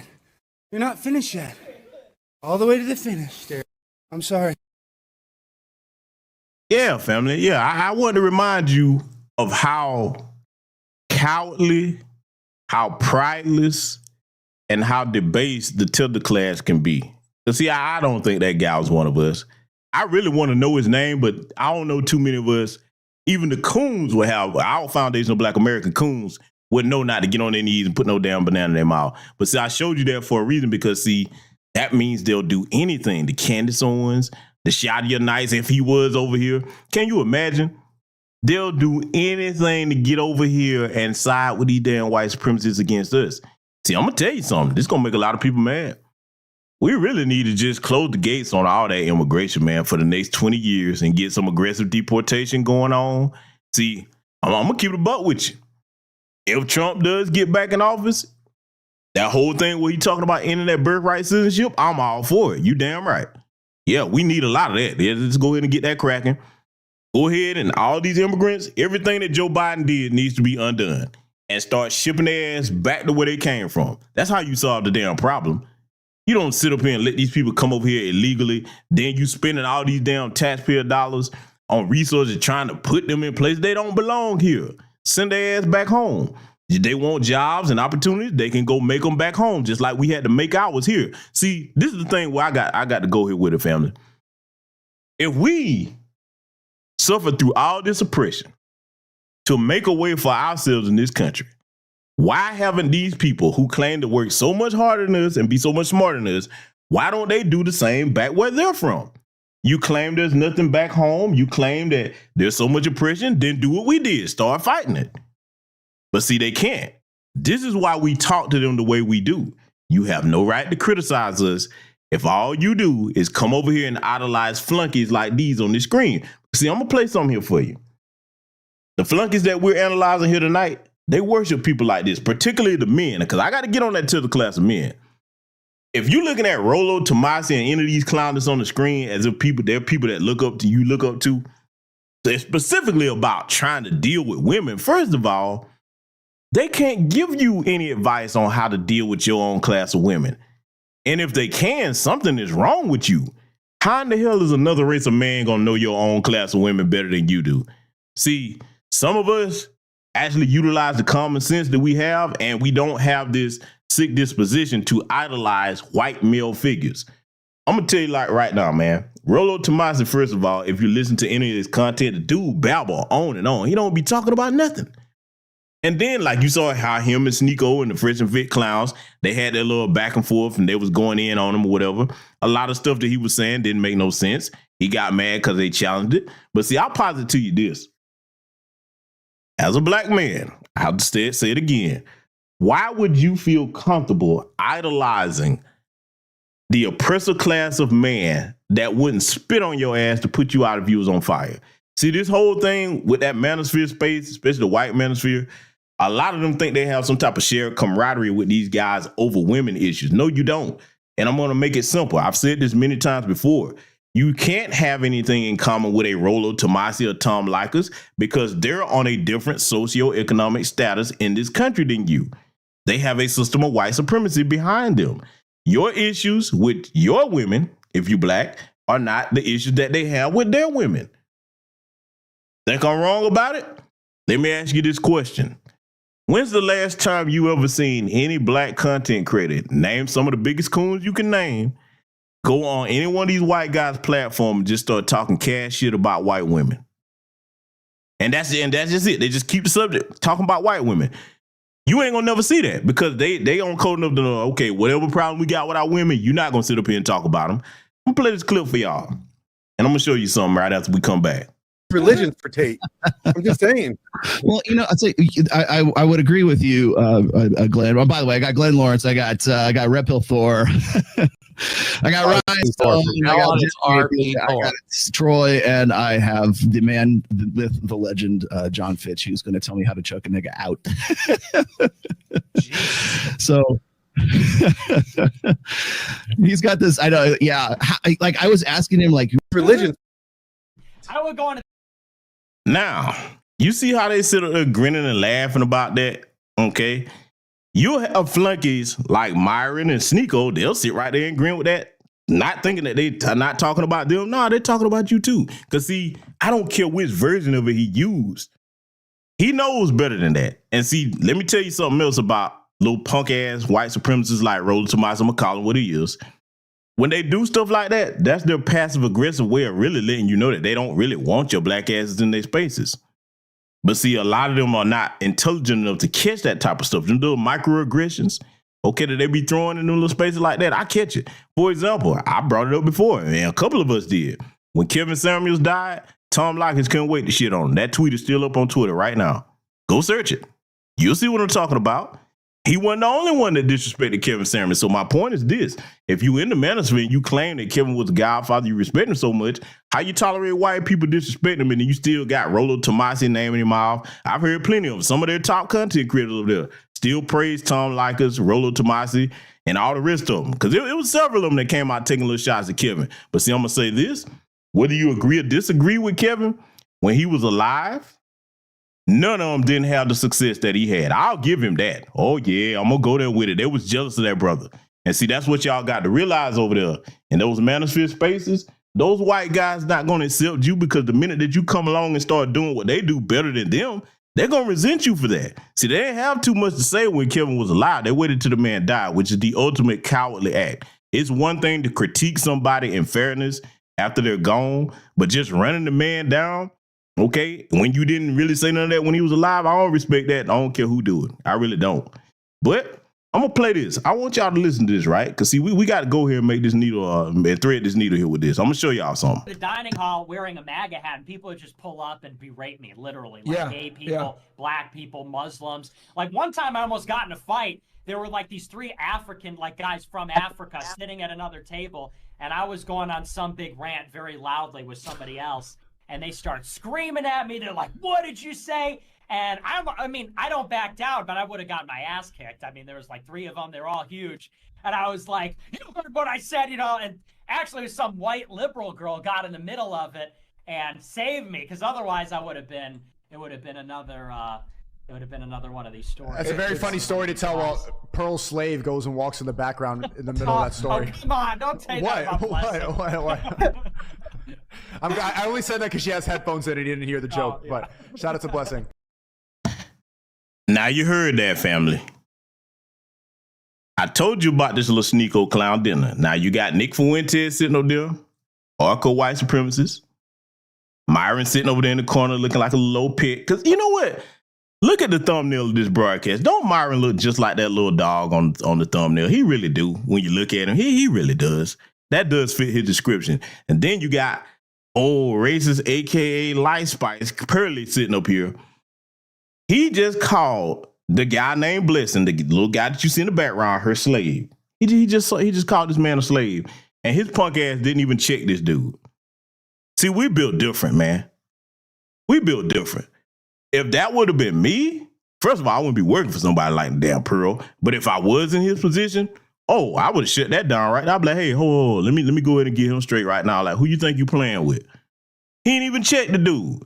He didn't even check her for Alana. And then the biggest telltale sign, you remember all of them told, she ain't racist. Why is it that every time anything derogatory is said about a black person, if she's not a white supremacist, she got the biggest smile on her damn face? Tell me that. You see what I'm saying? See, they claim that we take everything out of context over here. Why is the bitch always smiling anytime something detrimental comes up about black people? If she smiles any harder, she gonna cut her own damn head off. Look at that. Big smile, too. See, man, I'm telling y'all, man, we built different. We don't play these kinds of games. Because, see, that little goofy Sneeko clown, man, I'm going to tell you like this. You better make sure you don't come to certain areas of this nation. People going to show you what the business is. You start trying to play them kinds of games. And they know where not to go. They know where not to go. But I'm going to tell you, though, you get bold and try that one day in certain places where foundational black American brothers and sisters don't play these kinds of games with you. Yeah, that ain't gonna work out too hard for you. Can you imagine? He just made a casual joke calling this man a slave. See, let me tell you something else about little half-breed clowns like Sneeko, because I got to go here with him. What they do when they make these types of comments, that's them hating the black side of their parentage, because they be thinking I was almost white if it wouldn't have been for your black ass. That's how they look at their own parents. I'm telling you this.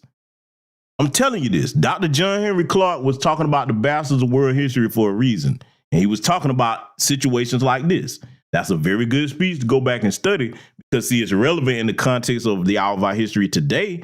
When you look at a lot of them that have these dual allegiances like this and come from these different backgrounds, not all of them, because we got some on-code biracial people and on-code people from different backgrounds and lineages or what have you. But the people like this Sneeko, when you start mocking things like that, they're letting you know that they really hate a part of themselves. You see what I'm saying? And see, it's very dangerous to be around or in the company of people that have that type of mindset, because you can't trust them. They're always going to be doing whatever they can to prove themselves fit to be in the company of white supremacists. And if that's the way they think, we can't have these types of people around us. I'm gonna play the rest of this though. He just sit here and called this man a slave, and his black ass didn't say nothing about it. Pro, I want to ask you about what you keep talking about the reaction channels, and what have Abba and Preach lied about you specifically? Well, the first time I noticed they lied about me was when I had that video of me talking about like how I was like kind of joking about women not being able to vote. I wasn't serious in the video, but they sort of like painted it like I was. But maybe it was just a precursor, because now I really don't think women should vote. So that was the first one. But the biggest thing was they attributed a tweet I had about someone else. Like they.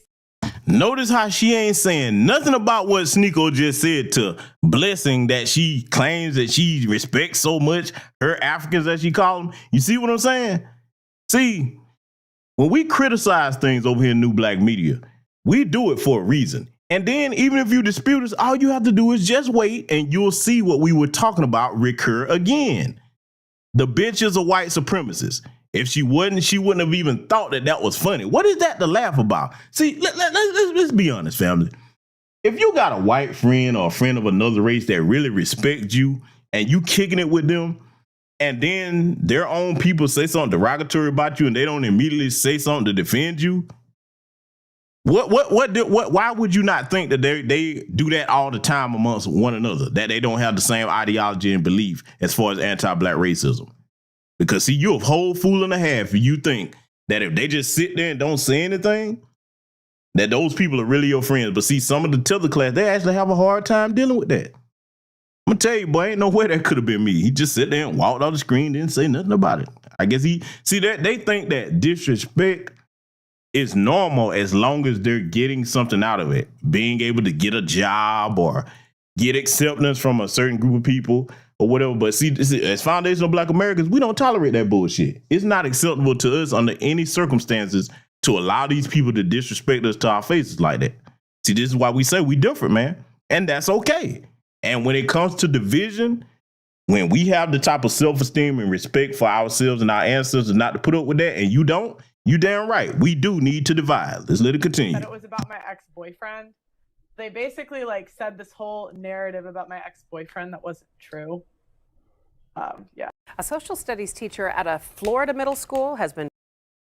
So now, you saw that clip right there, because I got to throw it in here to show you how the Tether class thinks right there. And again, we're making distinctions from our own code, Black brothers and sisters in the global Black diaspora. But I'm going to show you something why we don't play with this kind of stuff. Because, see, we're under threat over here. These people have declared war on us. We got to call it what it is in every institution that they run over here. I'm going to play this news report for y'all.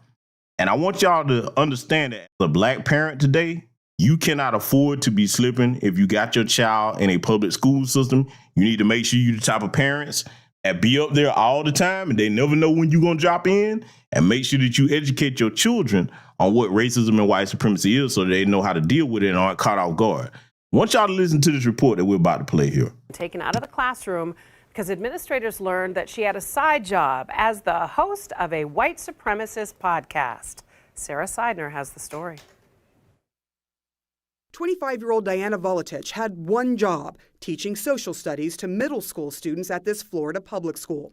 On her off time, she had another passion, sharing white supremacist ideals and anti-Semitic conspiracy theories on a public social media website, including her own podcast under the Russian pseudonym Tiana Dolokhov. So many other researchers have already looked into this, and that's just the way it is. There are races that have higher IQs than others. She also shared her views on Twitter under the same pseudonym, saying things like, "It isn't supremacist or hateful to prefer your own people over others," and, "You know, America's education system is designed to enable victimization when teachers are forced to learn about institutional racism and prove it's real when it isn't." After the myriad of tweets and comments were first reported by the Huffington Post, the publication shared what they found with the Citrus County School District. The district has removed Volatich from the classroom pending an investigation. In a statement through an attorney, Volatich denies being racist or anti-Semitic, saying her comments online were all political satire and an attempt to get more followers.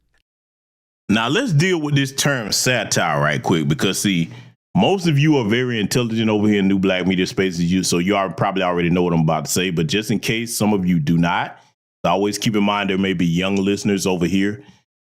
When it comes to that satire term, I'm going to say it yet again, as I've covered many times on this platform.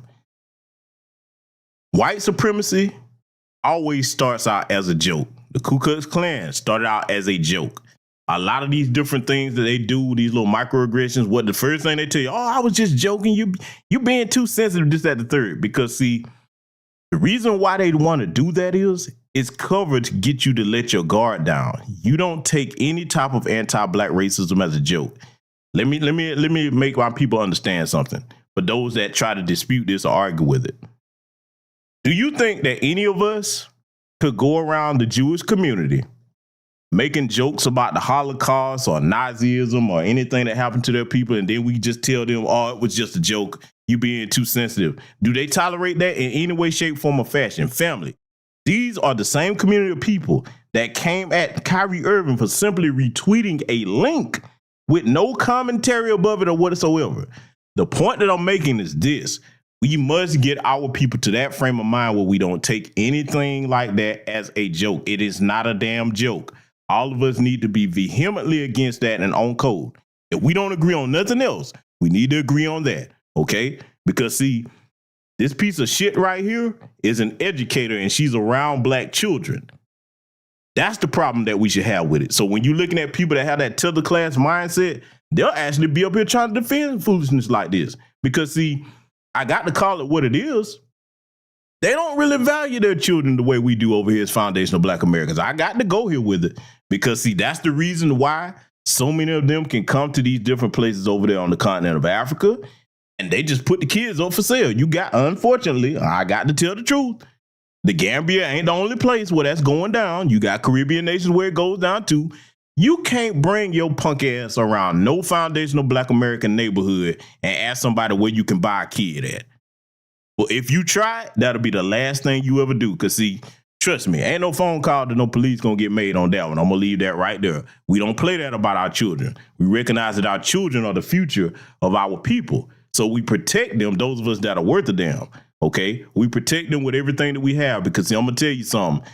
You really are not worthy of life as a people if anybody can come in and declare war on the next generation of your people and you don't do anything to stop it. You're really not. See, we have a different pride in who we are, okay? Our children know that we go out there our way to protect them, all right? Which is why we don't take things lying down when we see cases like what happened to the 14-year-old brother, Cyrus Carmack there in South Carolina.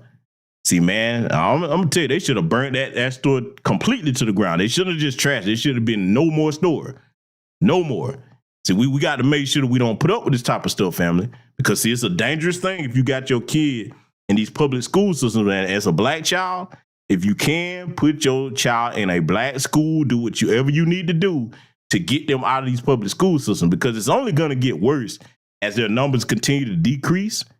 When you got their politicians making statements about certain things regarding the number of white children in classrooms, they don't see as many white kids. I'm telling you, the first thing they're going to do is target our children because they don't see our children as human beings. Okay? They really don't. So you got to understand the sickness and the evil in these people for them to look at babies and still say the derogatory things that they say about them. This is why it's a very dangerous affair. If you got a pregnant wife or girlfriend or whatever, and she's giving birth in these hospitals, man, let me tell you, I would encourage all of you to find a doula or a midwife because that is just not a safe endeavor anymore. It's just not. It's just not. That's done by design, man. You look at the situations where the risk of the mother and the baby not surviving go up because, see, here's how you know it's by design. If it wasn't, why don't we see that mortality rate with other races of babies? We don't. It's nowhere close. Nowhere close. It is in the single-digit percentile when you start to analyze that type of thing, okay? So why is it so high with black people? What's different? It's the same process. You see what I'm saying? And see, your Democrat buddies, they're not really addressing that. They'll bring up something, but they ain't doing nothing about it.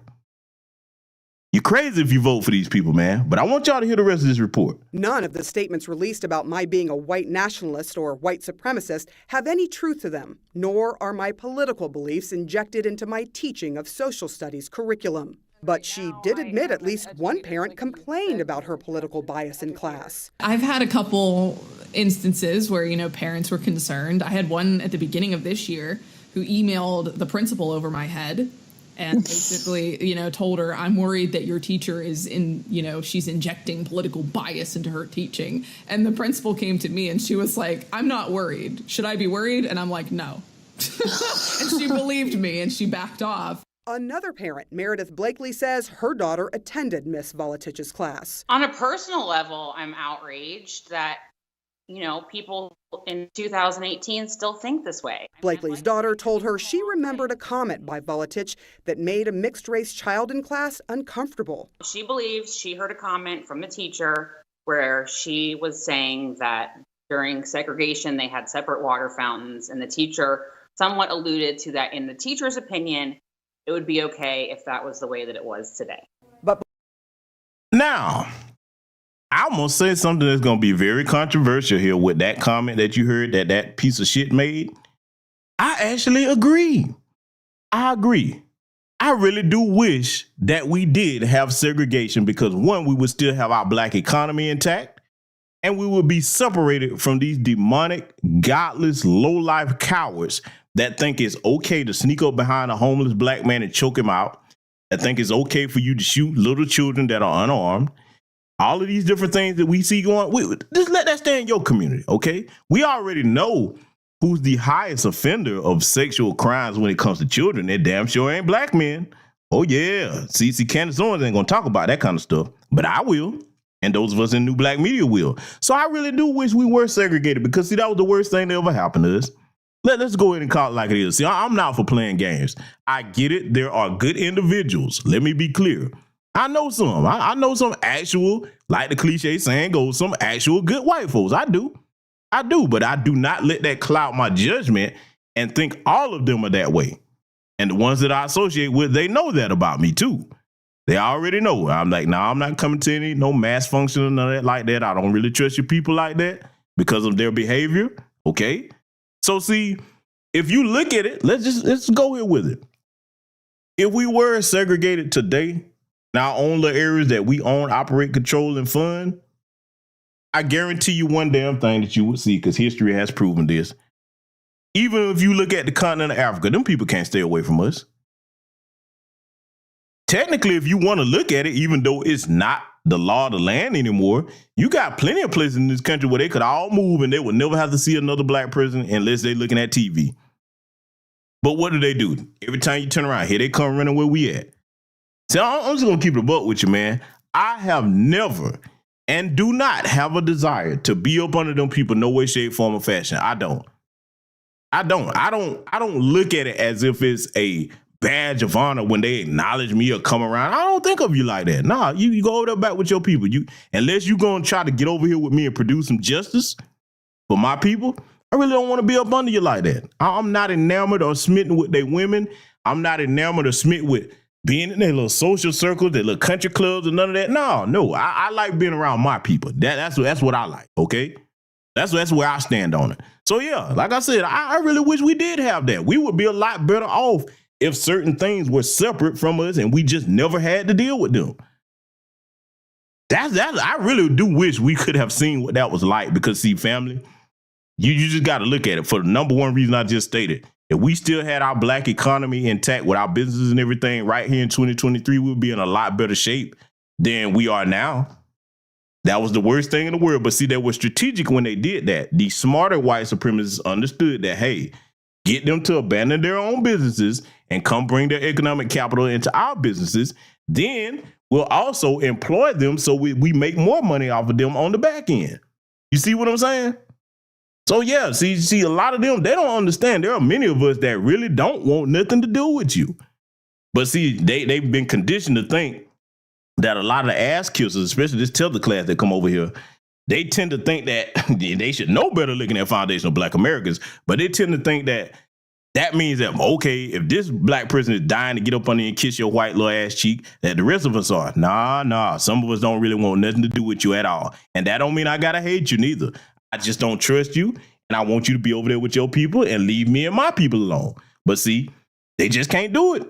No matter what we do or where we go, here they come running. Let's let it continue. Blakely says she strongly believes in due process and the First Amendment, and that she will wait to see what happens with the investigation into the teacher before she passes judgment on whether or not that teacher should be fired. She did say, though, that this is a wake-up call to parents, that they should teach their strong values in the home as well. And she says she's teaching her daughter about inclusion and acceptance.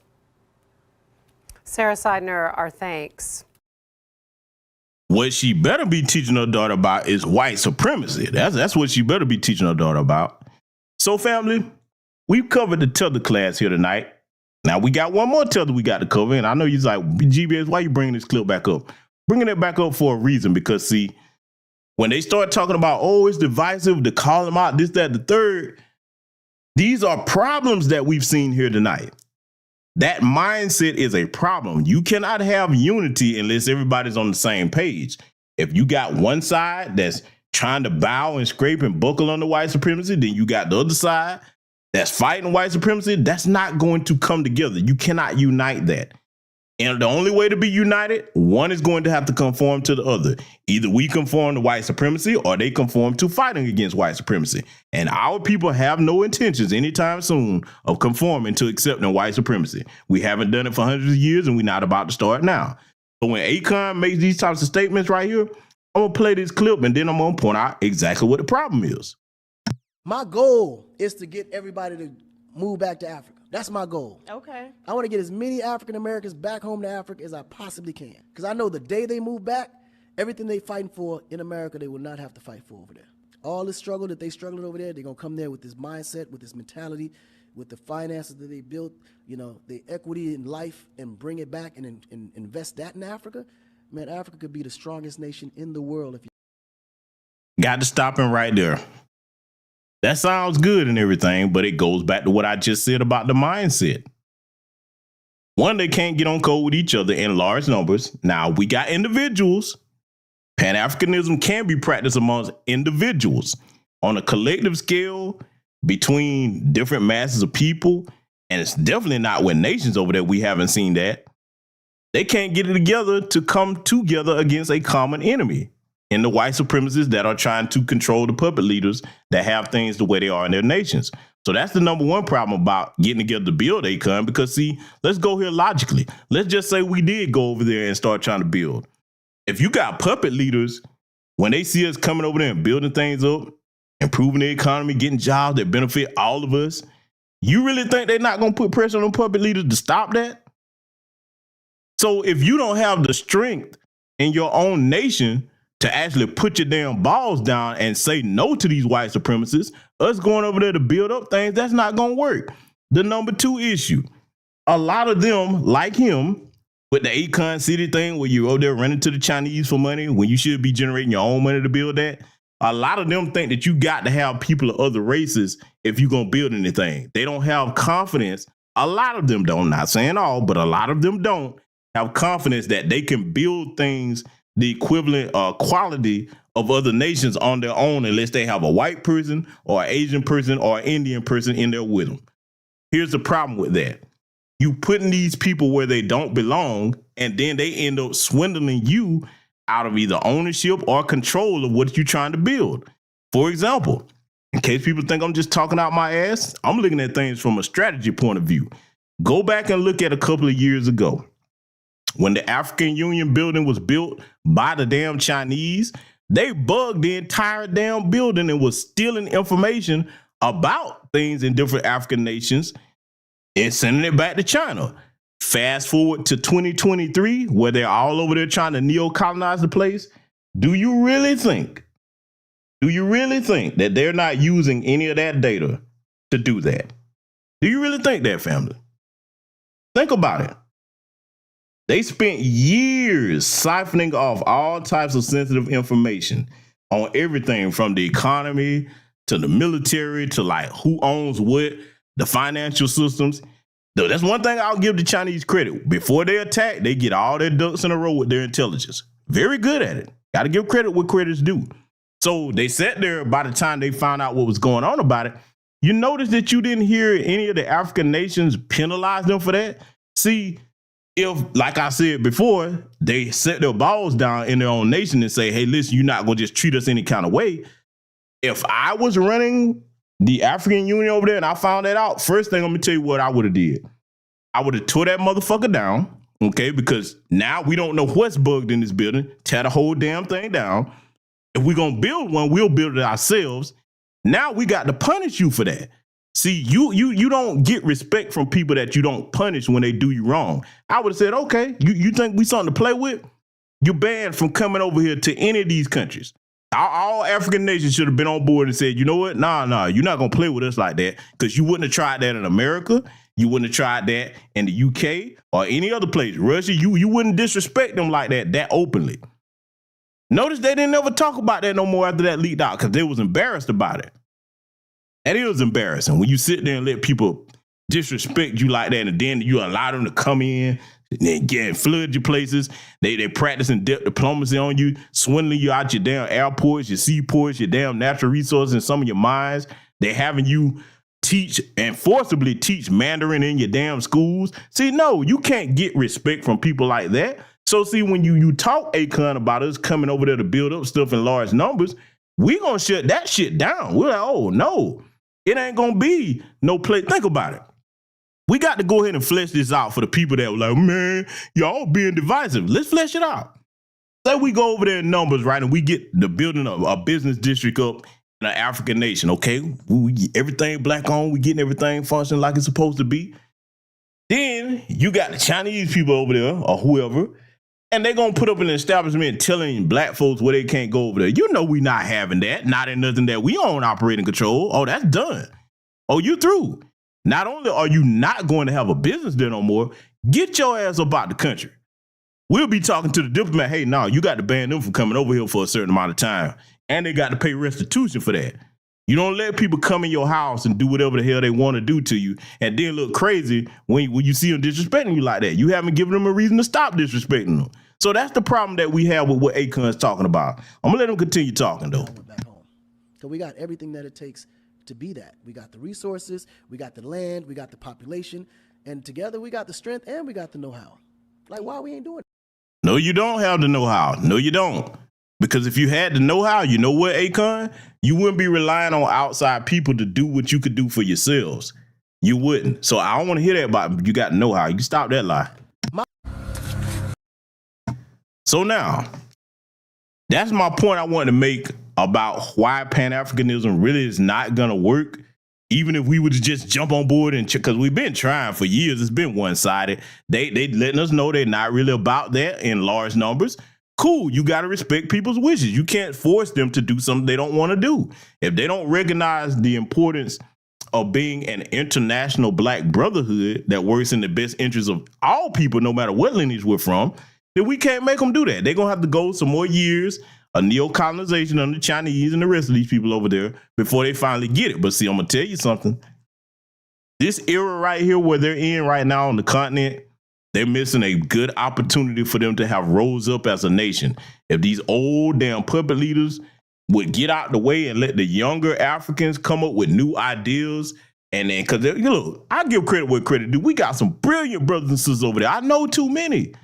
The old coons and sambos over there that are puppets need to step the fuck out the way or be removed and let the young people come in with fresh new ideas about how to run things. Because a lot of them want to do what I'm talking about, but they can't because they're not in power positions.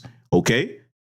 But see, if that's what it is, we wish them the best, but we got to focus on the home front first. So what I want to do here now, I'm going to play this clip. I want y'all to listen to this brother because, see, again, I always make intelligent distinctions between the Tether class and those who are on code, okay? This brother right here has the right idea. Now, see, this is a brother I could rock with. If I met this brother, man, we would be on the same page about a lot. I love to sit down and break bread with my brothers and sisters from different parts of the diaspora. But the number one thing that we got to make sure is we on code against this white supremacy. I want you to listen to what this brother's talking about and then compare what he's saying to the Tether class that I showed you earlier in the broadcast tonight. I'm gonna let this brother speak. Dear white people, this video is for you.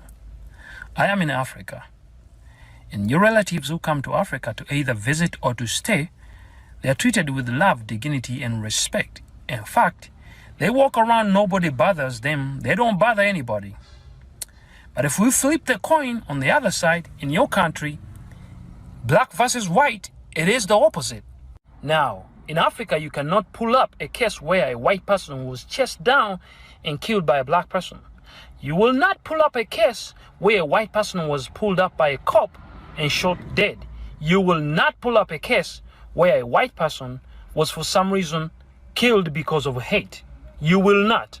And in your country, black people, they're always, not all of them, always pulled up by cops for unknown reasons. Sometimes they can be chased down and killed like a stray dog. Now, would I be wrong to say that hate is rooted deep in your hearts? Would I be wrong to say that you get hate right from your birth? You're born with hate. Most of you say, no, hate is something you learn.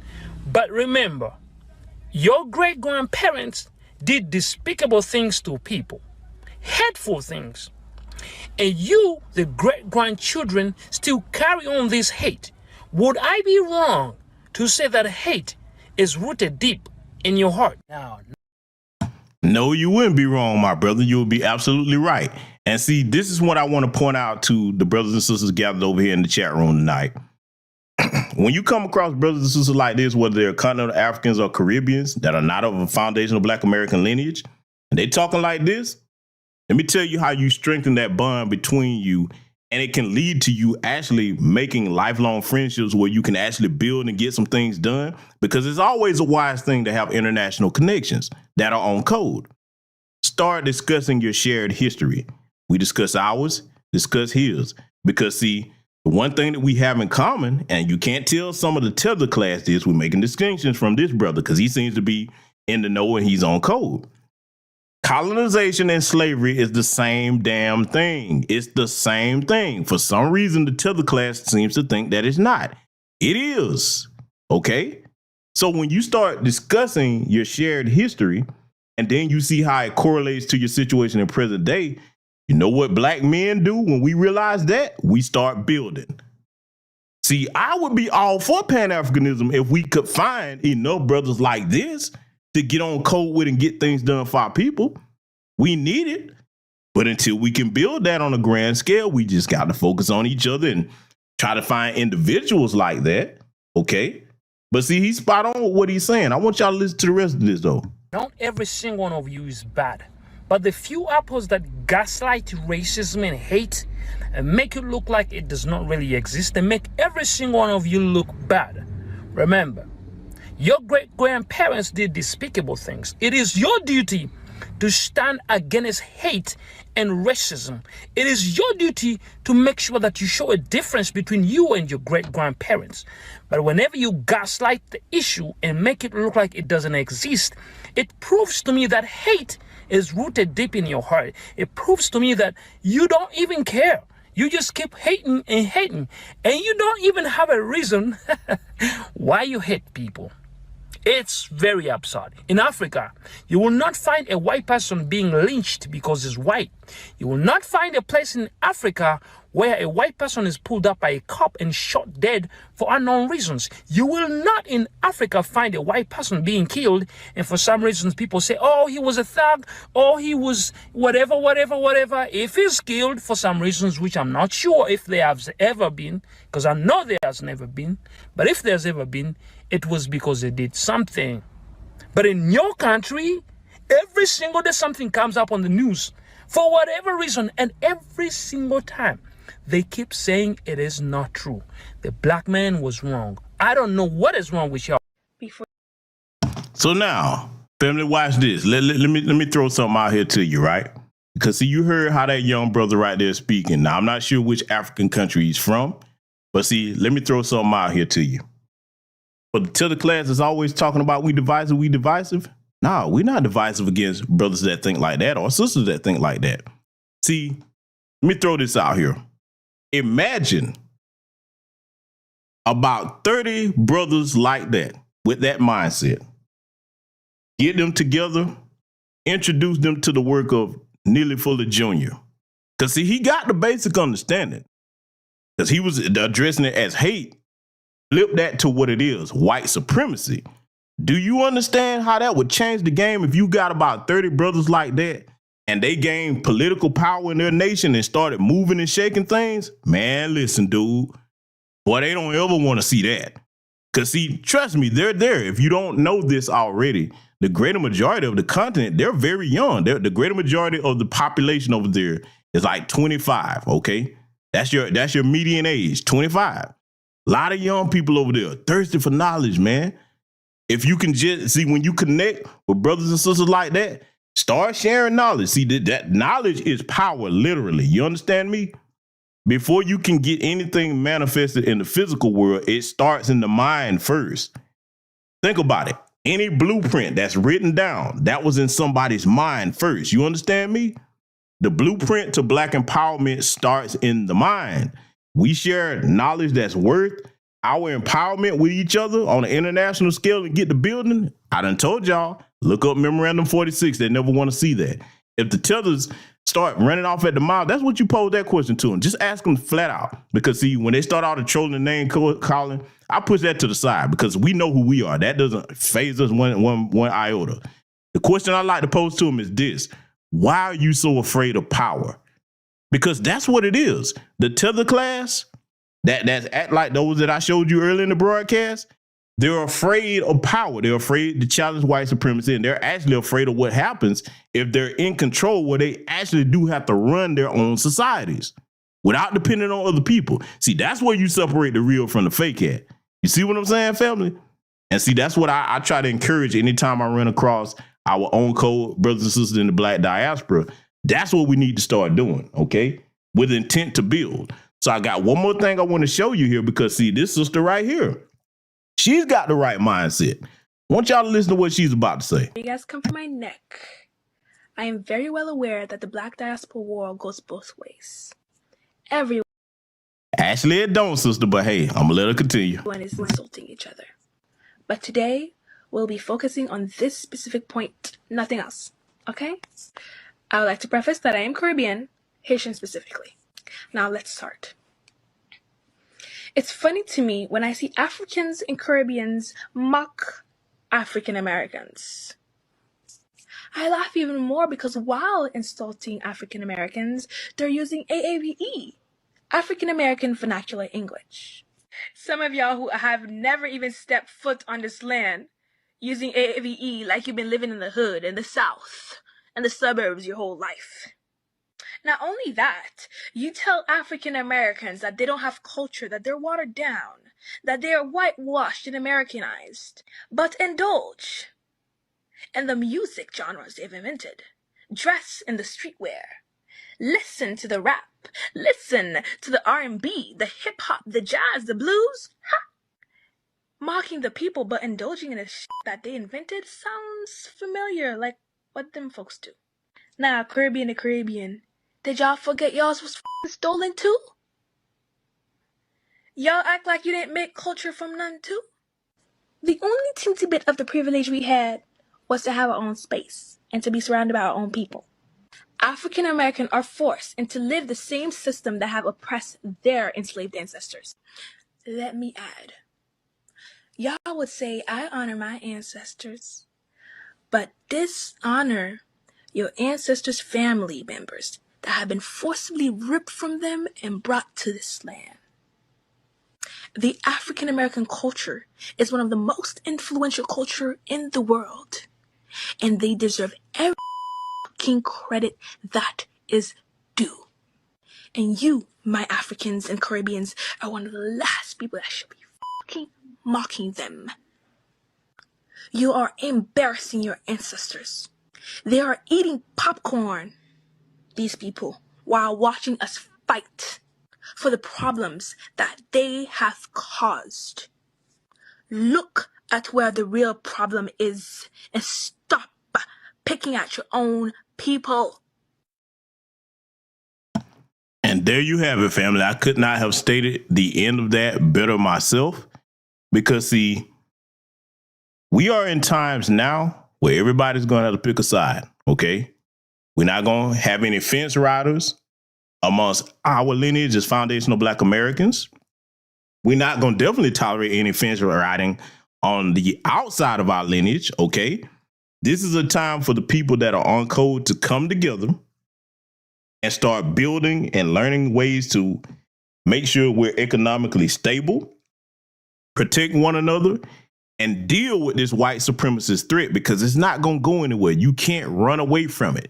Sure, you can go other places where it's not as prevalent, but if they're pulling the strings and they got puppet leaders in place, did you really get away from it? I'm not saying don't go visit another place. I would never tell you not to do that. It's beautiful places over there on the continent of Africa and in the Caribbean, okay? I've seen them both with my own eyes, many different places. So I would never tell you not to go somewhere. What I'm saying is, to the Tether class, though, when you meet up with another Black person, this is what I was taught to do as a child. That's power in your midst right there. Depending on what you do with that power, you can use it for good or you can use it for bad purposes. When you get to the point where you start trying to focus on what you can do on the good end of things to empower Black people, now you can build things and get things done. That's what the system of white supremacy fears, because that's exactly what's going to break the system of white supremacy. This is what your foundational Black American brothers and sisters over here are trying to tell you, okay? So if you want to be on code and you want to be in a position one day where that's not a problem, global white supremacy, then you can't conduct yourself like the Tether class that we reviewed earlier in this broadcast, okay?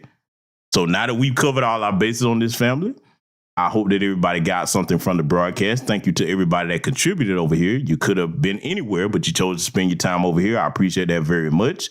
So until the next broadcast, I want you all to take care of yourselves. Salute to you. Black first. I will see you all in future content.